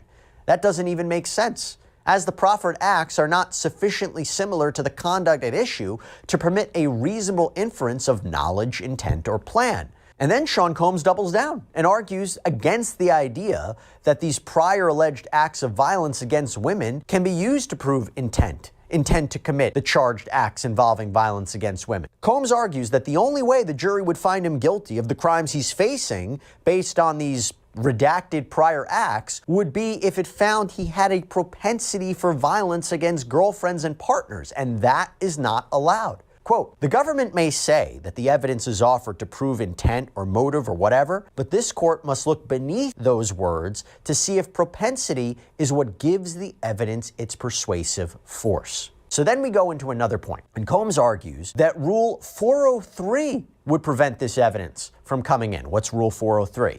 So the court may prevent evidence from coming into trial if its probative value, meaning its strength in proving something, its value, if its probative value is substantially outweighed by a danger of unfairly prejudicing the jury, confusing the issues, misleading the jury, undue delay, wasting time. So when a client comes to us with an ask to launch an influencer marketing campaign, the process is pretty streamlined. So what we'll do, or needlessly presenting cumulative or repetitive evidence. So here, Combs argues, the evidence has little probative value, especially since alleged prior bad acts that didn't result in a conviction, they have to be treated with caution, according to Combs. He argues that these are weak allegations and there is a reason to doubt them. That the government, according to him, has provided no discovery on them, has not investigated the allegations, and Combs claims that the alleged sexual assaults are not even similar to the crimes that he's charged with, again showing they have little probative value. Then Combs argues that this evidence raises a substantial danger of unfairly prejudicing the jury, that these uncharged acts, these redacted allegations, will prejudice him so that the jury will feel the need to engage in preventive conviction even if he's innocent of the sex trafficking and racketeering charges, that they feel they have to do something. And really, Combs argues if this is the stuff that comes in and the jury will see it, they'll see him just as a bad guy who deserves punishment, particularly given the inflammatory nature and content of these allegations. Now, all of these uncharged acts, again, are redacted, so we have no idea what it is, but based on Combs' arguments, he alleges that it's all very different from what he's currently charged with. So with all that in mind, Combs' counsel explains that the evidence shouldn't be admitted, or at the very least a hearing is necessary before the evidence is admitted because the government has not explained what it has, how it's going to prove these uncharged acts happened, and so forth.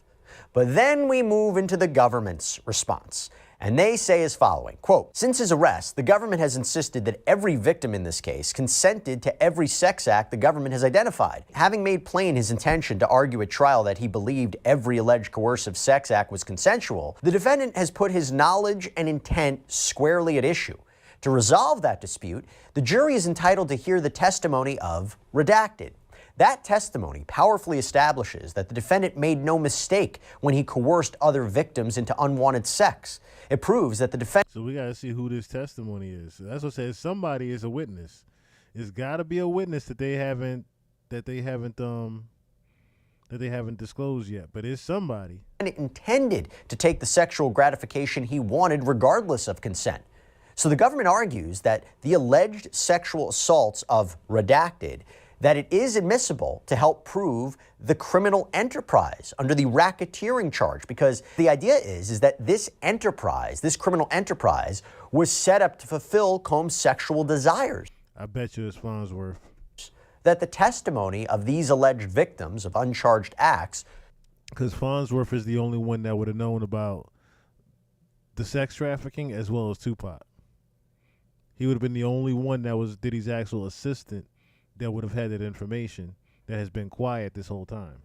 Shows in... Only other person I could think of besides that would be Mary J. Blige. Intent under Rule 404b2, that he intended to coerce the victims in this criminal case into unwanted sexual activity, that this is a non-propensity purpose. Quote, given the... Or Kurt Burrows. or Kurt Burrows. The graphic testimony that the statutory victims will collectively give about years' worth of beatings, drug-fueled coercive sex marathons, and multiple rapes, these are the people who will testify as part of the criminal charges, the non-statutory victims' testimony, meaning the people who would testify as to this uncharged conduct, will be no more inflammatory than the evidence that the jury will already have before it at this trial. Accordingly, the highly probative proffered testimony is not unduly prejudicial under Rule 403, which we discussed before. So let's actually get into that. The government says that this evidence that it wants to introduce is admissible under Rule 413, which we discussed before, the idea that in sexual assault cases, other acts of sexual assault can be admitted. Now, the government, not surprisingly, disagrees with Combs' characterization that he isn't accused of sexual assault in this criminal case, so the rule doesn't apply. The government responds and claims the commercial sex acts as part of the transportation to engage in prostitution charge he's facing and the underlying sex trafficking allegations in the racketeering charge he's facing and the forced labor allegations, they all contain multiple sexual assaults. That's what this is about.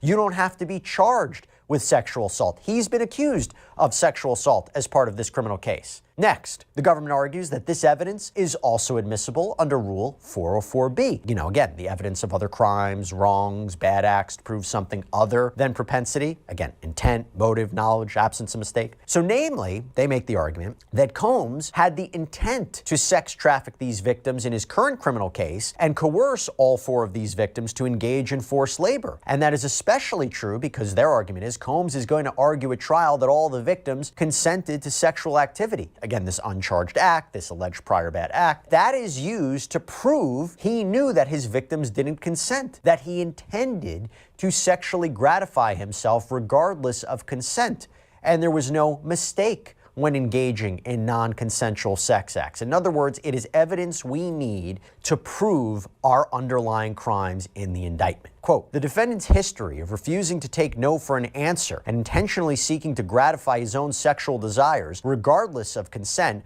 strongly supports the inference that he had the same mindset, the same intent when coercing the statutory victims to engage in the charged sexual activity here. And then in a similar fashion, evidence that the defendant knew the non-statutory victims did not want to engage in sexual activity supports the inference that he knew or recklessly disregarded the fact that he was causing the statutory victims to engage in sex acts against their will.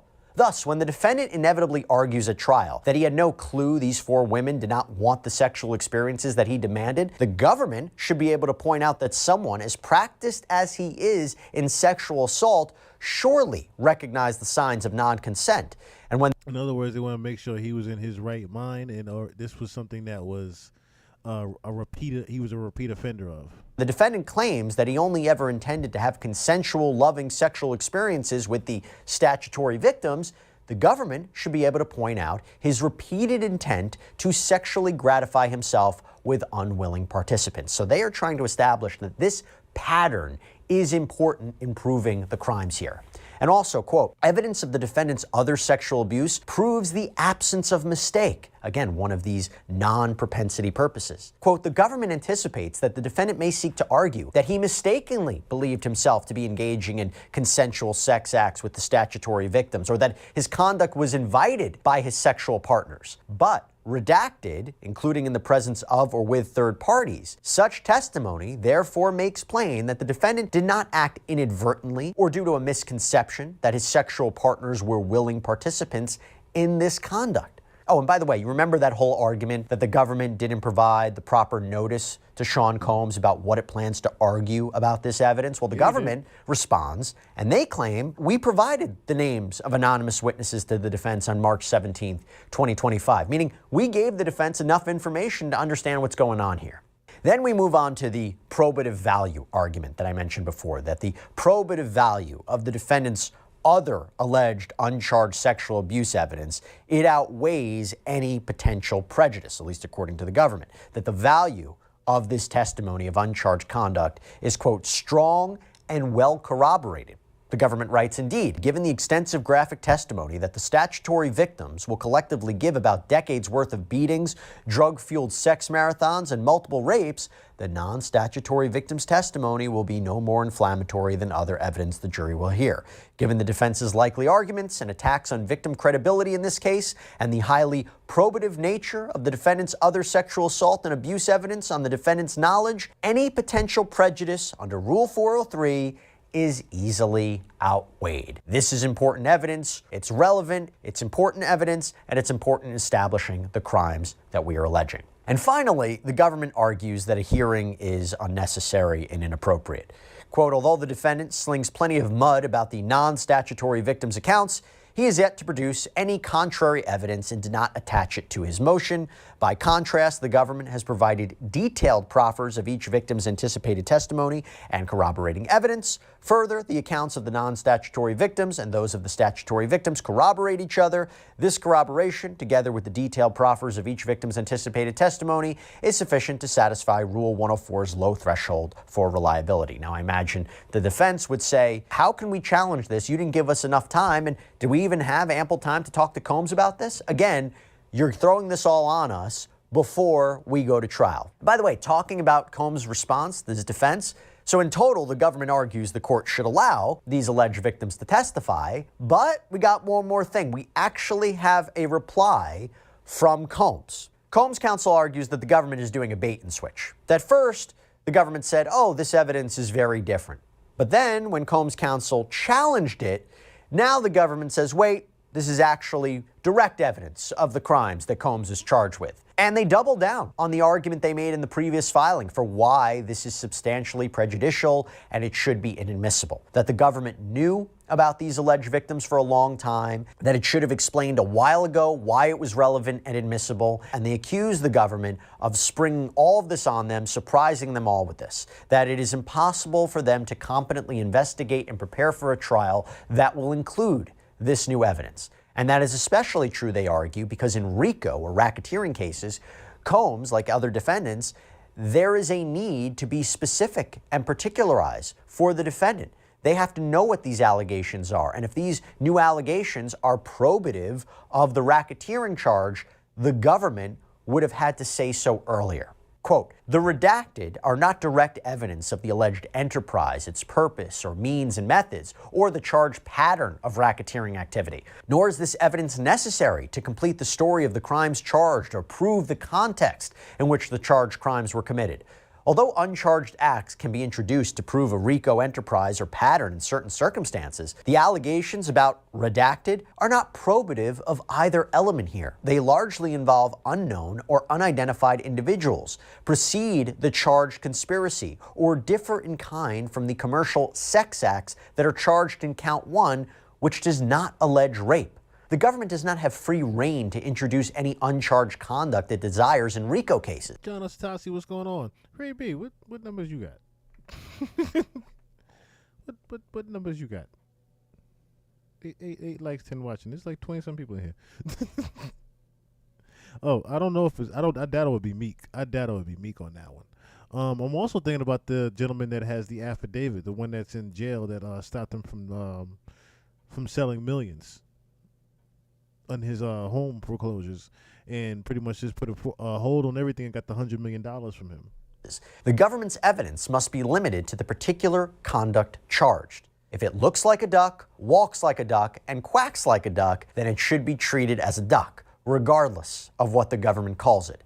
The proffered evidence is mere propensity evidence in sheep's clothing. That's what the defense wrote. And Combs reiterates a lot of the same arguments that we mentioned before. Now look, if this evidence is admitted, I do feel confident to say that this could delay his criminal trial, because according to the Combs team, they will need more time to properly prepare. Big issue. Let's see where this goes. At the time of this recording, we don't have... Yes, very much so. Let's see exactly where this goes, because now, like I said, it sounds like they're just going to be holding this up and delaying it, which, I mean, you already knew they were going to do this.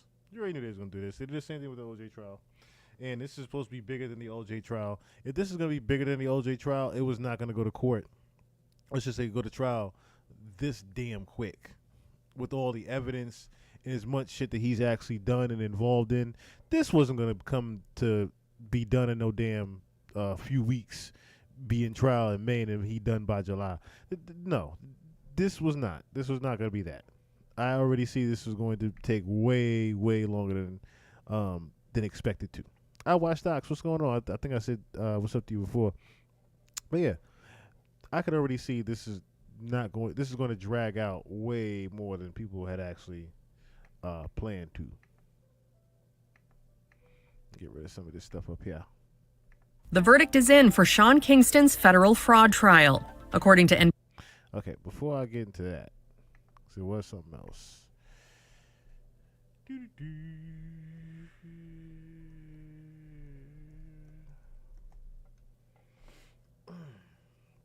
I saw this with Chick Smooth. So which music distribution service is going to be better for your release? Now, this is a question that I feel like every artist asks themselves. YouTube. Because Chigs will get right to it as well as play the audio. Baka has to say. Now, unfortunately for Baka, his name is now part of history. And that's all thanks to Kendrick Lamar. Anytime the hit song Not Like Us plays and... Okay, so the reason we're looking at this is because in Not Like Us, so we'll bring it back even further. Baka is actually friends with, let me see.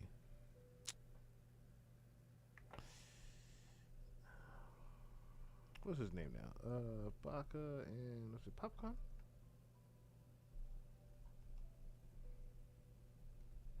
I think it's Popcorn. Why do they have a picture of Pie next to it? Baka is friends with Popcorn. Popcorn is friends with, I'm trying to remember the other gentleman's name.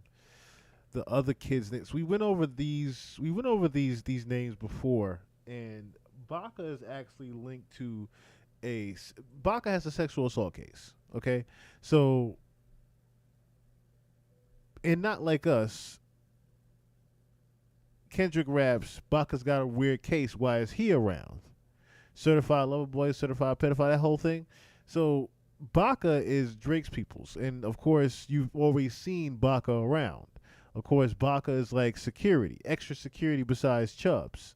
All right, Baka is very street. So again, it was one of those things where it's like, why does Drake have all these people around him that are linked to these different things, especially Baka being linked to sexual assault? Prior to that, there was another gentleman, I'm trying to think of his damn name now, that he was linked to a sexual assault case as well.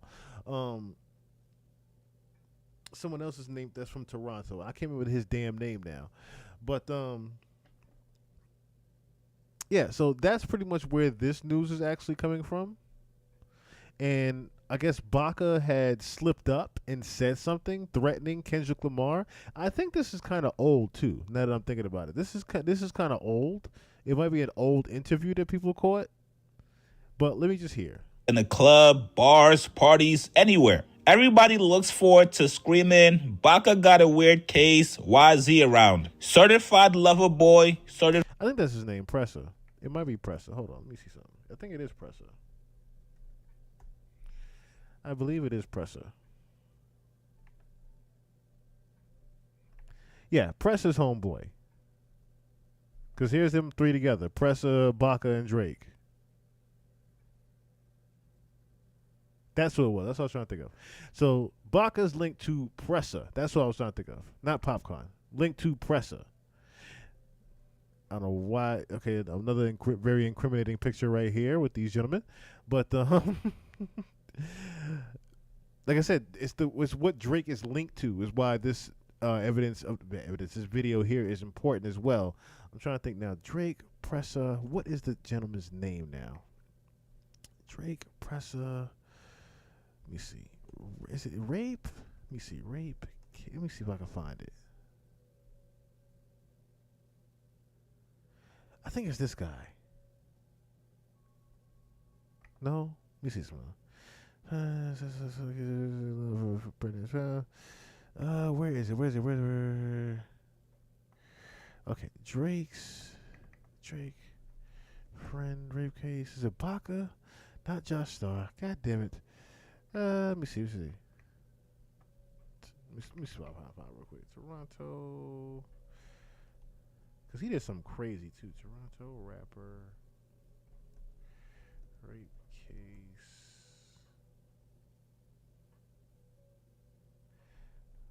Murder.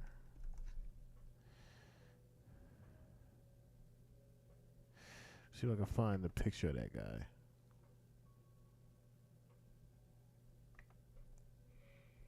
It was in the wormhole that we had found. All right, I don't want to go too far into it, but all right, so let's just play this video here real quick. Certified PDF. And I'm not gonna lie to you guys, man. After a couple LITs in the club, it kind of hits a little bit different. Now, last year during the beef, Baka actually threw out a couple threats. He made a couple posts on social media, including these ones, where he said, "You new ninjas kill me. Y'all talk like bitches. I'll see any one of you dolo. No phones. Just thumb box and kick. Come to the back, ninja. Play." Yeah, see, this is a year ago. I remember this now.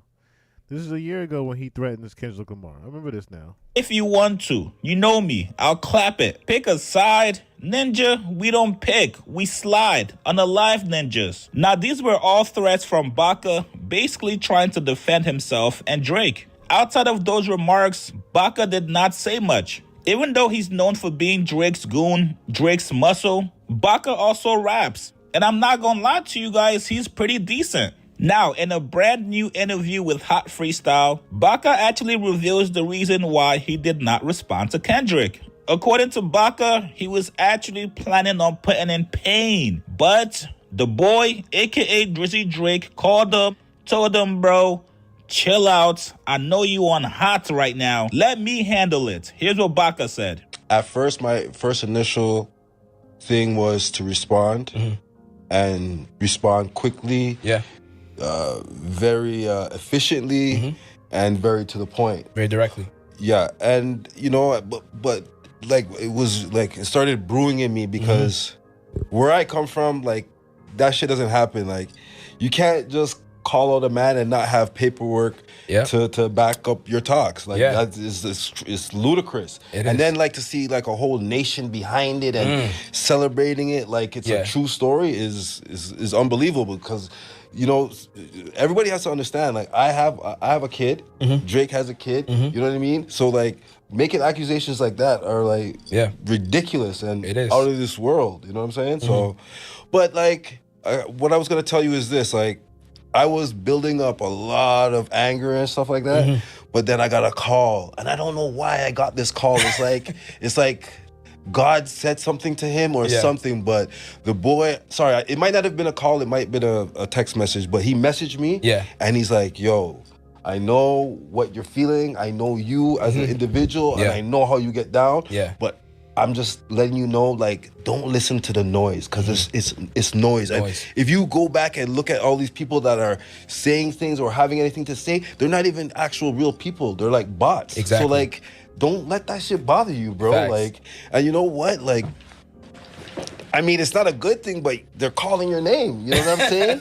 And at the end of the day, you know, like, they're going to get over this crap because they're going to realize that it's crap, and then they're going to go do their own research. And when you do your own research, you're going to be like, wow, this guy made up a whole story about something that isn't even true, and it makes you look weird to me. I don't know. It does. But I want to say one thing to America, and y'all need to, like, get yourself together because, yo, making accusations on people, serious accusations like that, you need to have paperwork. That is the rule, like, number one rule that everybody goes by. So don't switch up.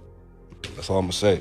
So looks like things almost got critical for Kendrick if Baka would have responded. And I get it. I understand exactly why Baka will be mad because essentially... All right. I don't know why this is breaking news because like as you saw in the video here, this is why I'm glad Chiggs did this. This is a year ago. This is a year ago that Baka made these threats towards Kendrick. So it's not like people didn't necessarily know. That's what I don't know why people are acting like they didn't know that Drake did that. That Drake told Baka to chill on Kendrick. He's told a couple people to chill. It wasn't just Baka. Hell, it was Chubbs too. Hell, he didn't tell Chubbs about Swiss Beats to chill. that's not something. That's just my thing. That's just my thing. This I don't know why chicks will put out a video of this morning of this. Like I said, when this is just brand new. This is not brand new. Baka mentioning something that happened a year ago is not brand new. I don't know why that was. I guess it's a slow news week for some. But anyway, yeah, that's not necessarily anything new. That Baka did that. Once it was said in the beginning of this video, I'm like, this sound like this is old. Because I remember when Baka did that. I remember specifically when Baka made those Instagram posts. Hell, it was like I said, Baka wasn't the only one that Drake had to tell chill. There was a couple people that felt some type of way from OVO. Like I said, Chubbs was the main one. He was the first one to say something. And Drake again had to tell him to chill. But like I said, the whole Baka thing, I don't know why anybody's trying to, I guess because it's Drake, everybody's trying to make something news, but I'm waiting on, as far as Drake goes, that's why I've been showing the Drake news myself. I'm waiting more till this court date happens with him and UMG. I'm waiting more towards that, because that's when things are going to get really sticky around him. That's when I'm going to start noticing funny things really happening around him. Certain weird things that Drake is not used to happening. That's when we're going to start hearing about a lot more prevalent Drake news, because that UMG case, we think the Diddy case is something different. This Drake UMG case, this lawsuit, if it goes to actual court, like I said, we're going to see a different perspective of Drake come out, as well as we're going to see something that people might not know. I've covered before, but I think the evidence of XXXTentacion is going to somehow slip its way out prior to him going to court with UMG. I think something's going to happen with Drake, regardless of his XXXTentacion. As I said, I'm trying to patiently wait for that. But I think something's going to happen with Drake. I keep saying that. Something's going to happen with him within this next year or two, because of what he's doing with UMG.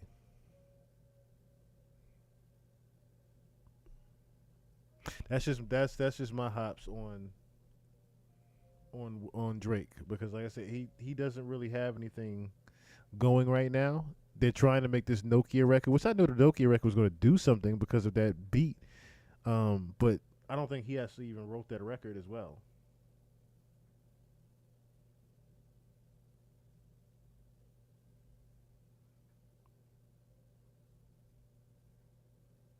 Let me see something here.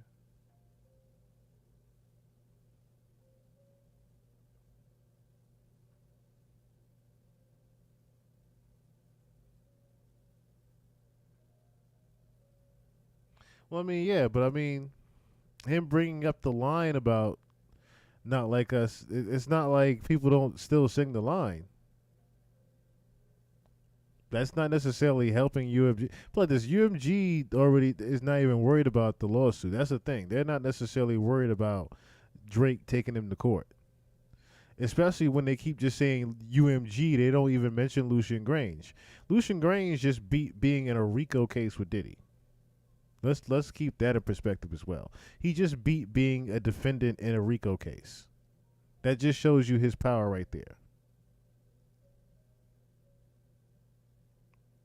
I very much doubt UMG is worried about Drake at all. But like I said, the whole thing with Baka referencing the Not Like Us lyric, it's like, who didn't know that was him? And like he said, when you make those type of allegations, you better have paperwork. I mean, there is paperwork on Baka.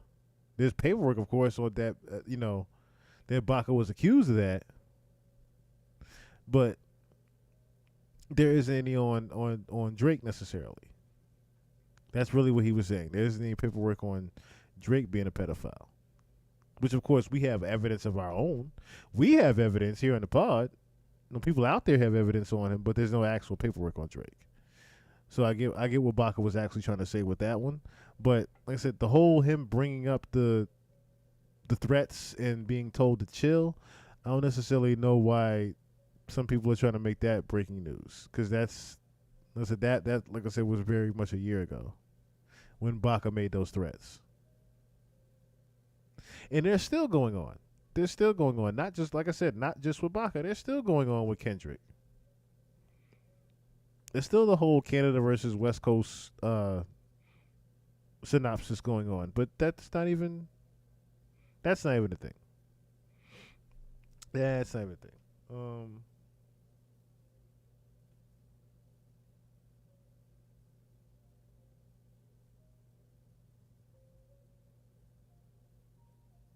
Let me see.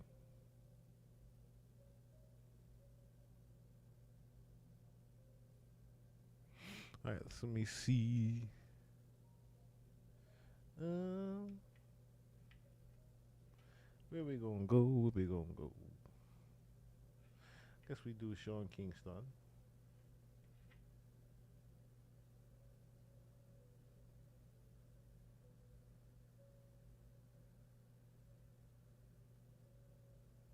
Sean Kingston. I had asked if somebody else that wanted to share a topic. I was gonna play some off the homie DJ Beard Gang's website, off his channel. I'm just gonna play a random record off there. I don't know what necessarily I'm gonna play, but we're gonna play a random record off of there. Unless he has one that he would like to, one in particular he has to share. Let's see. To that. So, Beer Gang, find us a record that you would like to share.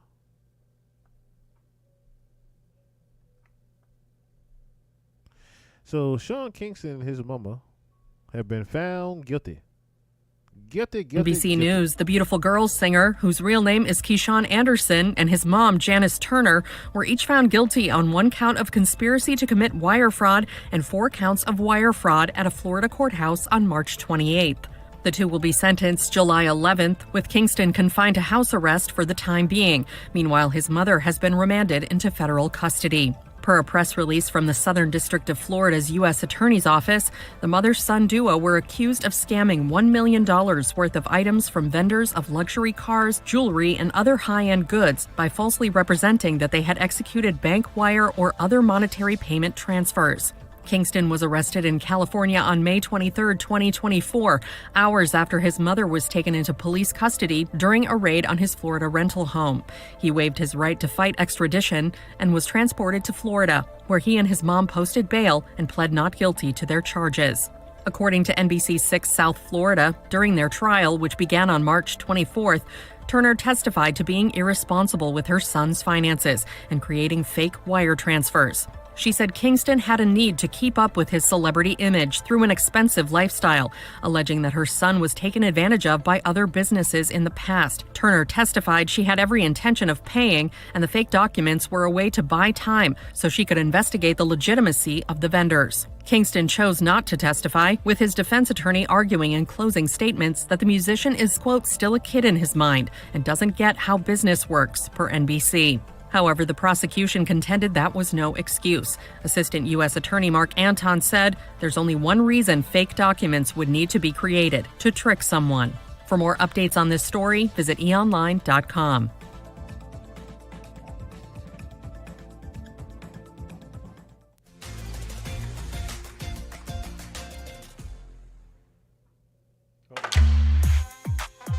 So last I was just making some. Had to put something out real quick on that, and had to put something together real quick. All right, so you guys do remember I covered this last year when it happened at first, but make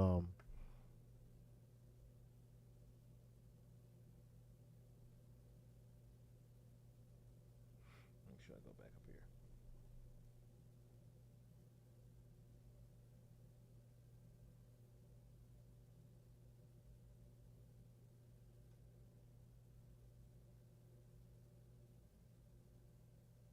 me see.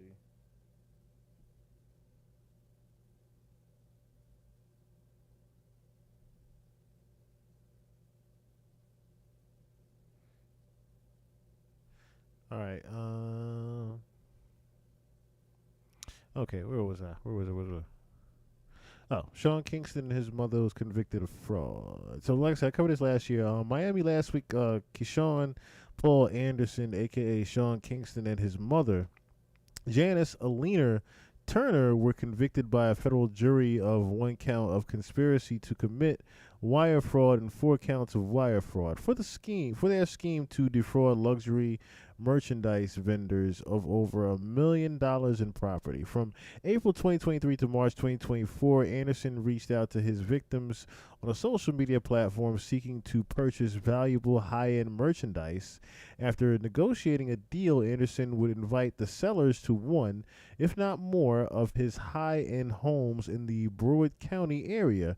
During these meetings, he utilized his celebrity status to lull the victims into a false sense of security by promising to place his victims and their products in social media promos, or by name-dropping high-profile celebrities as potential referral clients when payment was due for the merchandise. Anderson or his mother would text the victims fake wire receipts that had been obtained by Turner as purported payment for the luxury merchandise, which included a bulletproof Escalade watches and a 232-inch LED TV. It's a big-ass TV.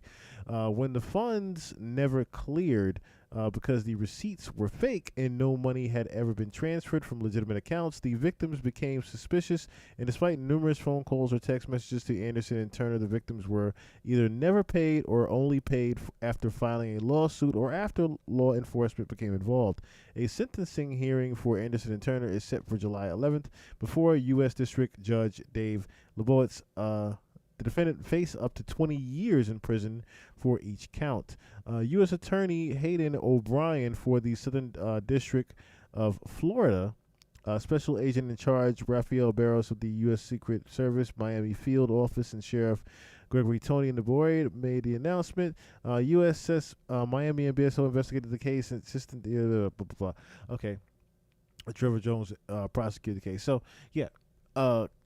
Sean Kingston and his mama are going to jail, and it looks like they're going to jail for at least a good 20 years. That's not a short amount of time.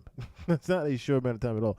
But Sean Kingston is, I believe, he's my age, I think. Sean Kingston, let me see. Sean Kingston H. He's 35. He's my age. Okay, he's about 35. So 20 years, he'll be out about 50. He's 55, about 60, probably up for parole about 15. So he'll probably be about 45, 50 when he's out, of course. And hopefully by then he's realized that, I lived a good life. I did live a good life, but you did live a lie also, Sean. You did live a lie also. Now, Sean Kingston's mom age, however, she is 62, so she'll be 80 years old, possibly when she gets out. Yes, definitely one of the largest TVs in the world at the time. Let me see, 232 inches.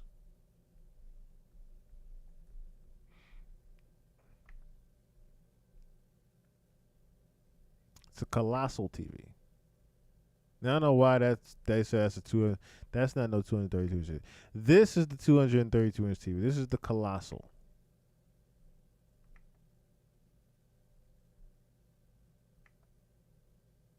It looks like a damn painting. That's how big the screen is.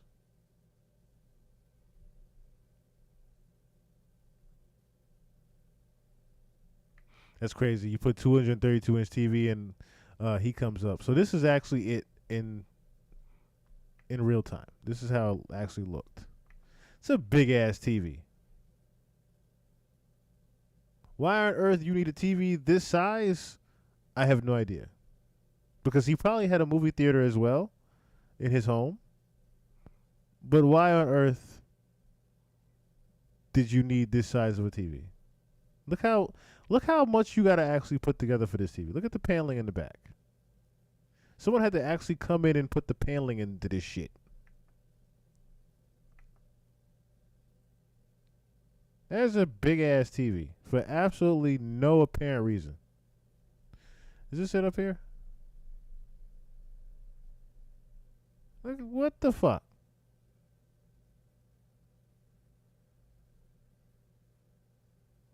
Retailed at about $150,000. It's a pretty big penny, man. That's a pretty big penny for a TV. That's a pretty damn big penny for a TV.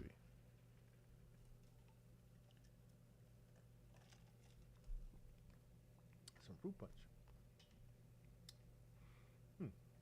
For 20 years. This wasn't worth 20 years, brother. This right here, them cars and jewelry, wasn't worth no 20 years, sir.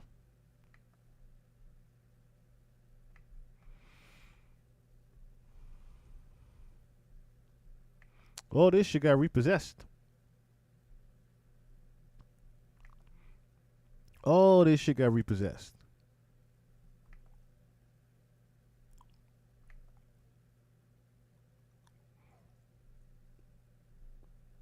All this is gone.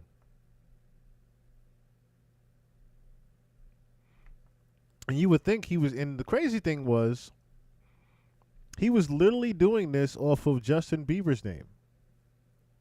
He was literally scamming people off Justin Bieber's name. And Scooter Braun was helping him with the finesse of things. Now all this shit is getting auctioned and pawned off. All of this. Gone. Sued for not paying his jewelry bill. So your shit wasn't even all the way yours. It was rented. This, rented. This was rented. This wasn't even paid for all the way.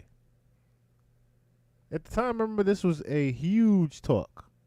This 64, because it literally had 64 fucking crayons in it. They were all diamond. Never even paid for the shit.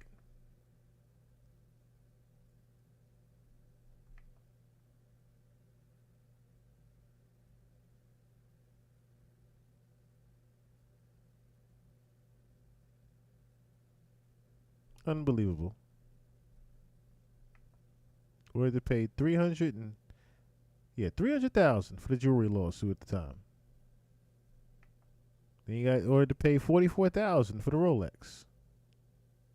And the crazy thing is, all I did was put in Sean Kingston jewelry.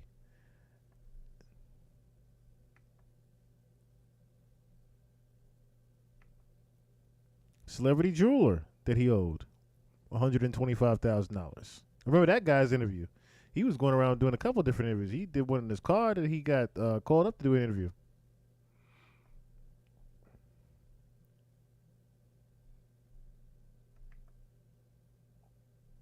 $1 million judgment for an unpaid watch.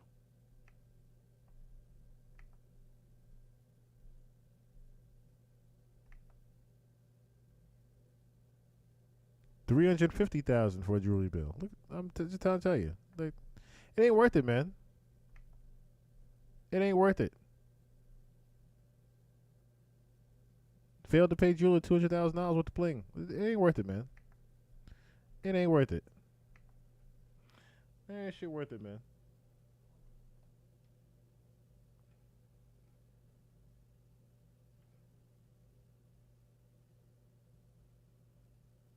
If I were to rap, I'd get a bike like J. Cole. I ain't gonna lie. I would be living very, compared to what I used to want, compared to the things I used to want and how I like to live, I would just have, I wouldn't even live in LA. I always wanted to have like the $30 million houses that you see in LA that were modern style. Now, I would probably take that money if I had it and move to a different country and just live there peacefully. And I would honestly pay at the most nowadays, maybe even if I had that type of money. It's like, say if I had $5 million, the house would be $750 to $1.2 paid off. it'd be paid off. I would have 2 cars. just two. I wouldn't need a fleet of cars. I might even just have one and just change it out. But 2 cars, that's it. 2 cars, the crib. I need nothing else. I need nothing else. I might have 1 chain. I might have 1 chain, 1 watch. I mean, I have a necklace now. I already have a bracelet and a ring. And I wear my watch, my uncle's watch that he passed down to me. Rest in peace to him.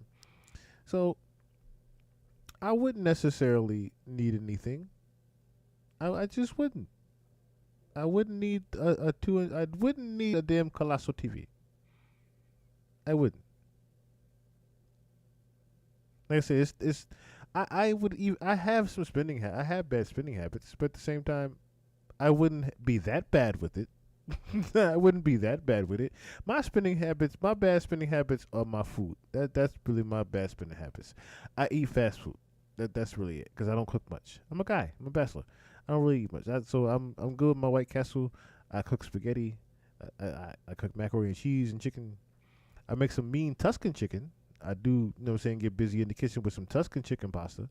But every now and then some salmon. I'm cheap. I'm cheap. But let's say my bad spending habits are on my food, if anything. Maybe a little bit of weed, but that's about it. I'm laid back and chill.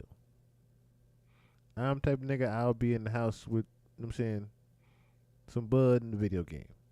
I'm not doing all that. I'm not spending a whole bunch of money to go out and just floss and look good and stand for a couple of hours. I'm good on that. I'm good on that life. It's just nothing but trouble anyway. It don't come with nothing but trouble anyway. Right, you get a damn projector. You get a nice, decent projector for a couple $100. Hell, you can get a projector for about $30 off Amazon right now. But if you want a decent one, you can get, you know what I'm saying, spend a couple $100 for one. You know what I'm saying? You ain't need to spend no $150,000, $200,000 on no TV. You need to do that. For what? For what? That TV costs more than the cars you got outside. For what? For what? All right.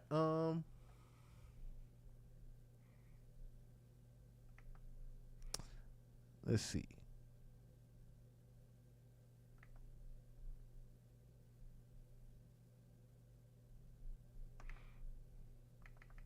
I don't know the name of it, Beer Game. DJ Beer Game still in here?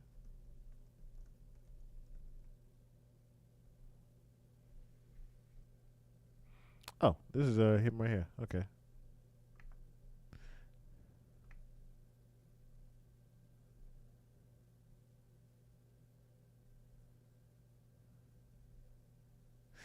He never did say what record he wanted to play.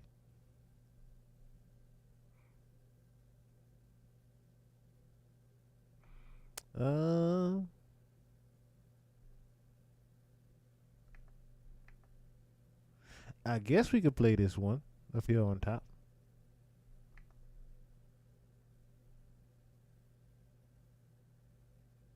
I forgot the story of these twins that's here on the cover too. I apologize. If that gunshot was very loud, I apologize.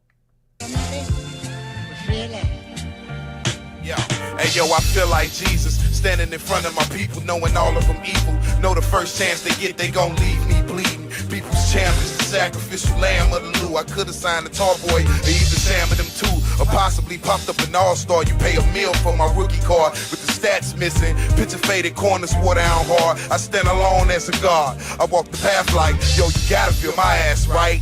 Bad nights filled with flashlights, a mag and a knife, some crack and a bite. I wonder if these niggas love me. When they see me run up on me, hug me, happy to touch me. Tell me that no one's above me. I feel lucky. The nigga could've tried to plug me. He could've killed me. He told me, Spade keep spitting for the real G's and through his hood to let me know he feels me. Damn. You feel that? Yeah. It's a beautiful feeling, man, when you get love like that from the hood. Yeah. Everybody ain't able. Yeah. I feel that. got that feeling tonight. Hey, I come across procedures. Picture me at the ceremony, everybody dressed up. I got baggy jeans on me and a long tee. Red eyes smelling like all weed. Breath smelling like the licks from drinking on long teas. You look in the crowd and all you see is fake homies. Disclaiming your cold deeds, but quick to hate on you when your back's turned. Niggas gon' fuck your bitches. I tell my niggas, go ahead, cause I don't love my bitches. It's like the love is lost. When it comes to the guns in court, you ask him to put work in, and he look lost. I better cross for my niggas that's lost in the system. When this fam can't come up with what it costs to come and get him. All he can remember is them little words of wisdom that a real nigga tried to give him. Your boy just testify against you. Not all you got to pot to piss in. You swear to God, you spot him, you gon' kill him. I got to feel you. I feel that. That's a beautiful feeling. Woo. Yeah. This is baby, I got that feeling tonight. Yeah. Yeah. Streets talking. I fuck with that. We can shoot my money man checking in. Shout out to Beard Gang. You know the fuck we rocking, man. Straight from the loop. Y'all go get this shit, man. Y'all support this shit, man. And that was Money Man right there, giving a drop to DJ Beer Gang.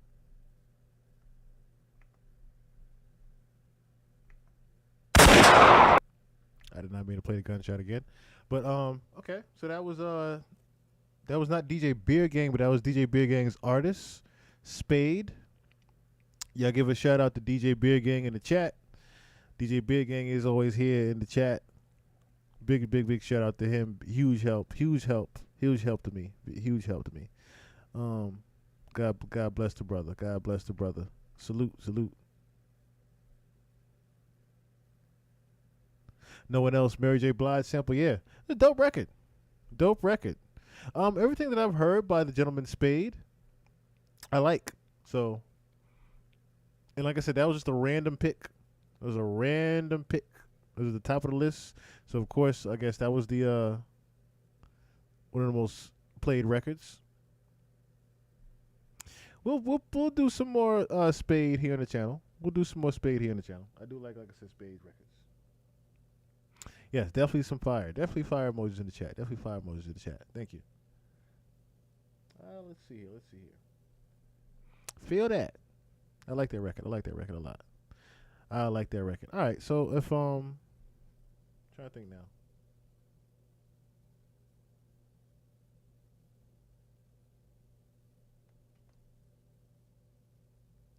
Do we have anything else to cover?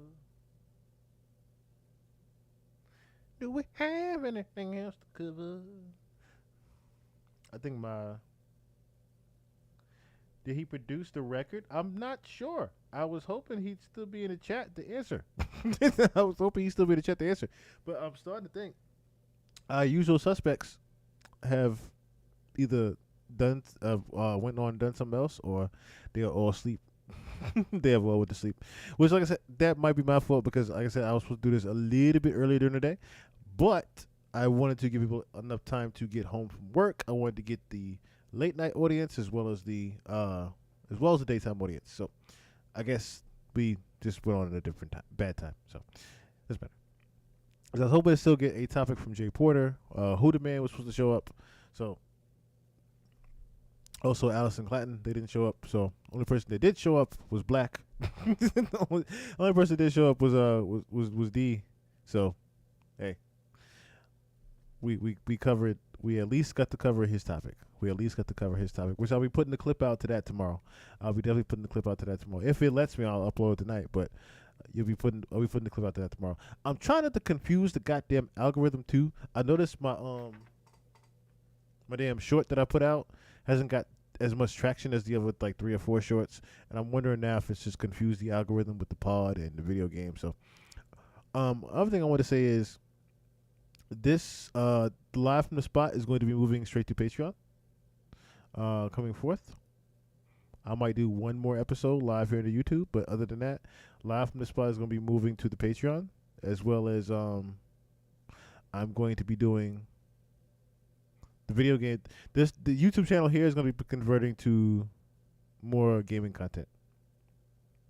Shout out to Justin Furlow and New Eyes who were in the Twitch chat earlier when I was doing the spectating video for the #1 console player on Marvel Rivals on Xbox.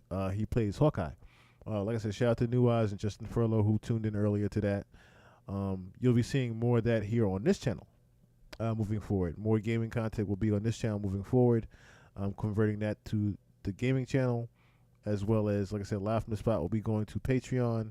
So there will be even more videos. I have to buy the space for it, but there will be even more videos uploaded to Patreon now, and they'll be via the podcast. I'm gonna try to see if I can. I should be able to. There is a way to actually have live broadcasts from Patreon, so I'm gonna try to do that. And then, like I said, they'll be just exclusively on the Patreon more than anything. But this channel here is converting to the gaming channel. So it's going to be more Chill Murray Gaming. And that's Ahmed, like I said. As Ahmed, I'm just going to show you guys why we're doing it that way. I'm just going to show you guys why. And I don't want to just present something and everybody's like, well, why are you doing it that way? Why are you doing it that way? But, I figured I wasn't going to do much. I just put that in a couple of hours ago. And it wasn't too much anyway. But yeah, see, perfect example, right? Just show you something. I try to be very transparent with you guys. So you guys can understand why this is turning into the gaming channel. Look at this. These are my shorts that I just put out. That I actually do get monetization from. And look at the shorts. 1,200 views, 1,200 views, 2,300 views, right? These are just shorts that I put out like April 5th, April 3rd. You know what I'm saying? A couple of days ago, right? Just a couple of days ago. 1,200, 1,200, 2,300. Look at the podcast videos I got. Barely 300, barely 600. These two ain't even monetized. This one, luckily, is the Marlon Wayans one. The shortest one, Marlon Wayans, 745. But look at all the others, 145, 36, 56. That was about the Ohio lawmaker.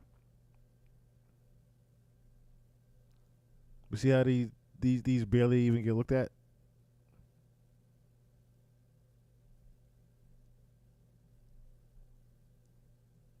If I go even further, like say for example, like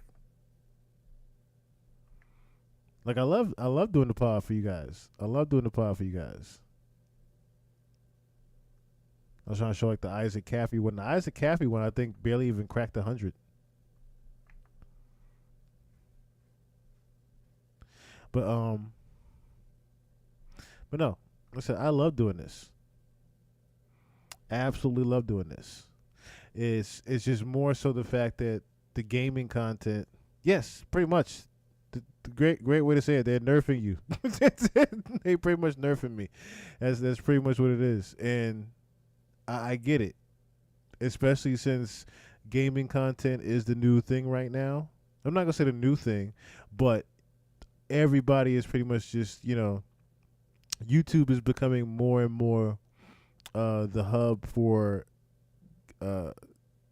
just freestyle content creators in general, streamers and content creators. And it's more entertainment based and fun based than it is informational based. And the informational based part of YouTube is the how do I do this or the do it yourself. That's more the information base that they like to push out there. The how do you do something as far as information based. They don't really like the whistleblowers. They don't like us podcasters that talk about Project Bluebeam and shit. They show y'all Area 51 aliens and whatnot, like actual aliens. They don't want us breaking down the Freemason secrets and when the aliens are actually coming. They don't want us talking about why people died and how they died. And their uncles receiving $90 million for their death. They don't want us talking about that stuff. They don't. Breaking down a left eye dying in Honduras, and it be possibly because allegedly Clive Davis. None of that stuff. Unfortunately. But like I said, I will always love doing this. Just that we're going to have to move this over to the Patreon. So, with that being said, I know some people are leaving out of here now. Just starting to get late again. With that being said,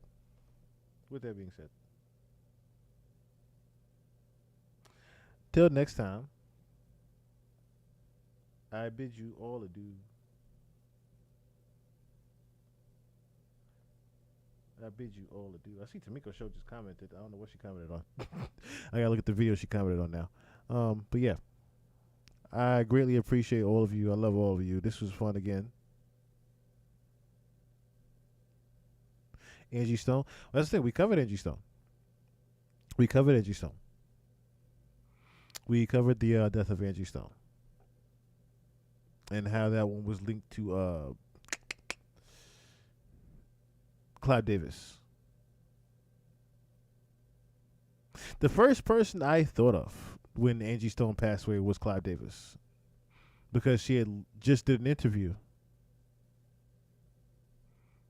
She did that interview about Arista owing her money and Clive owing her money.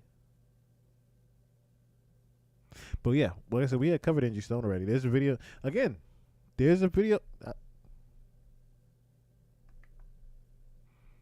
Hold on.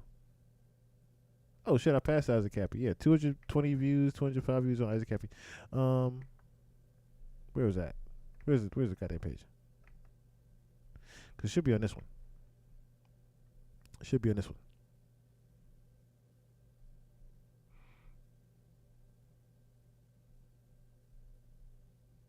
think I should be search it, right? I can search it. Let's see. Yeah, see, it's in this one. It's in this spot right here. It's in this live right here. We covered Angie. I guess I gotta make a short of it, but that was March 8th. That was just last month when it happened. Let me see.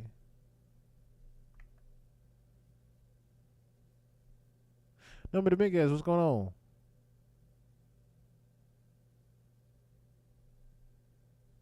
Yes. Definitely rewatch. But yes, this is what I was talking about here. So this is the part here. The toy we covered. I was trying to do an album review of the Tory Lanez album, but I guess that's what people were feeling the album. But yeah, I covered Tory Lanez album review as well as what happened to Angie Stone. So it's this one right here.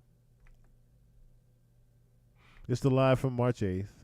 And it's not too long, but yeah. Because we even broke down the interview that she did as well. We also covered Kurt Burrow's lawsuit in that one as well. And the DJ Vlad interview she did. And we're saying we covered. Like I said, do check that out. It's the Tory Lanez new album and what really happened with the Angie Stone accident. The truth is right here. It's not too long ago we did this one.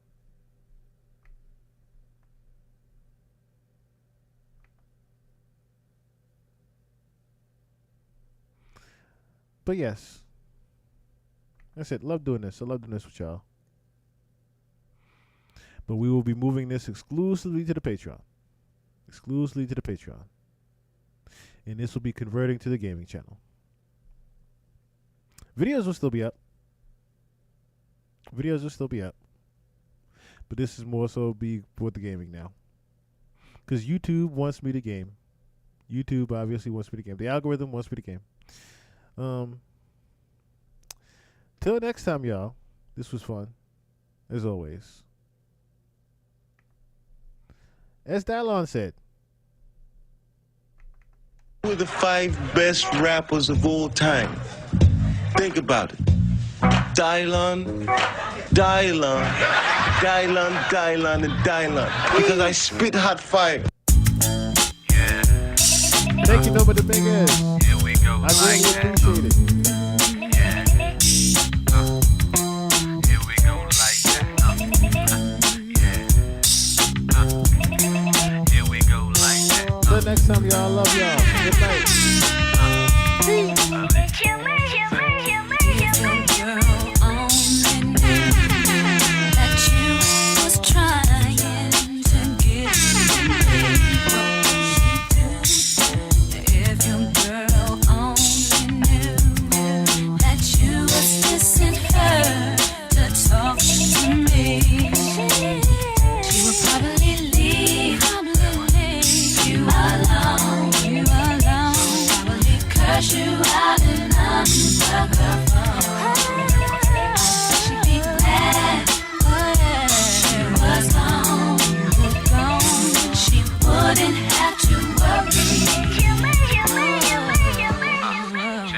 If your girl what you talking about? What you talking about? What you talking about? If your girl could only see how you be calling me, it precious to me.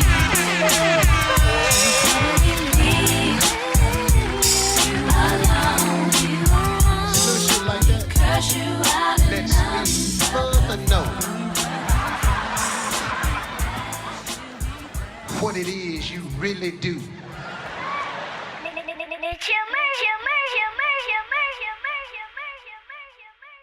Bullshit.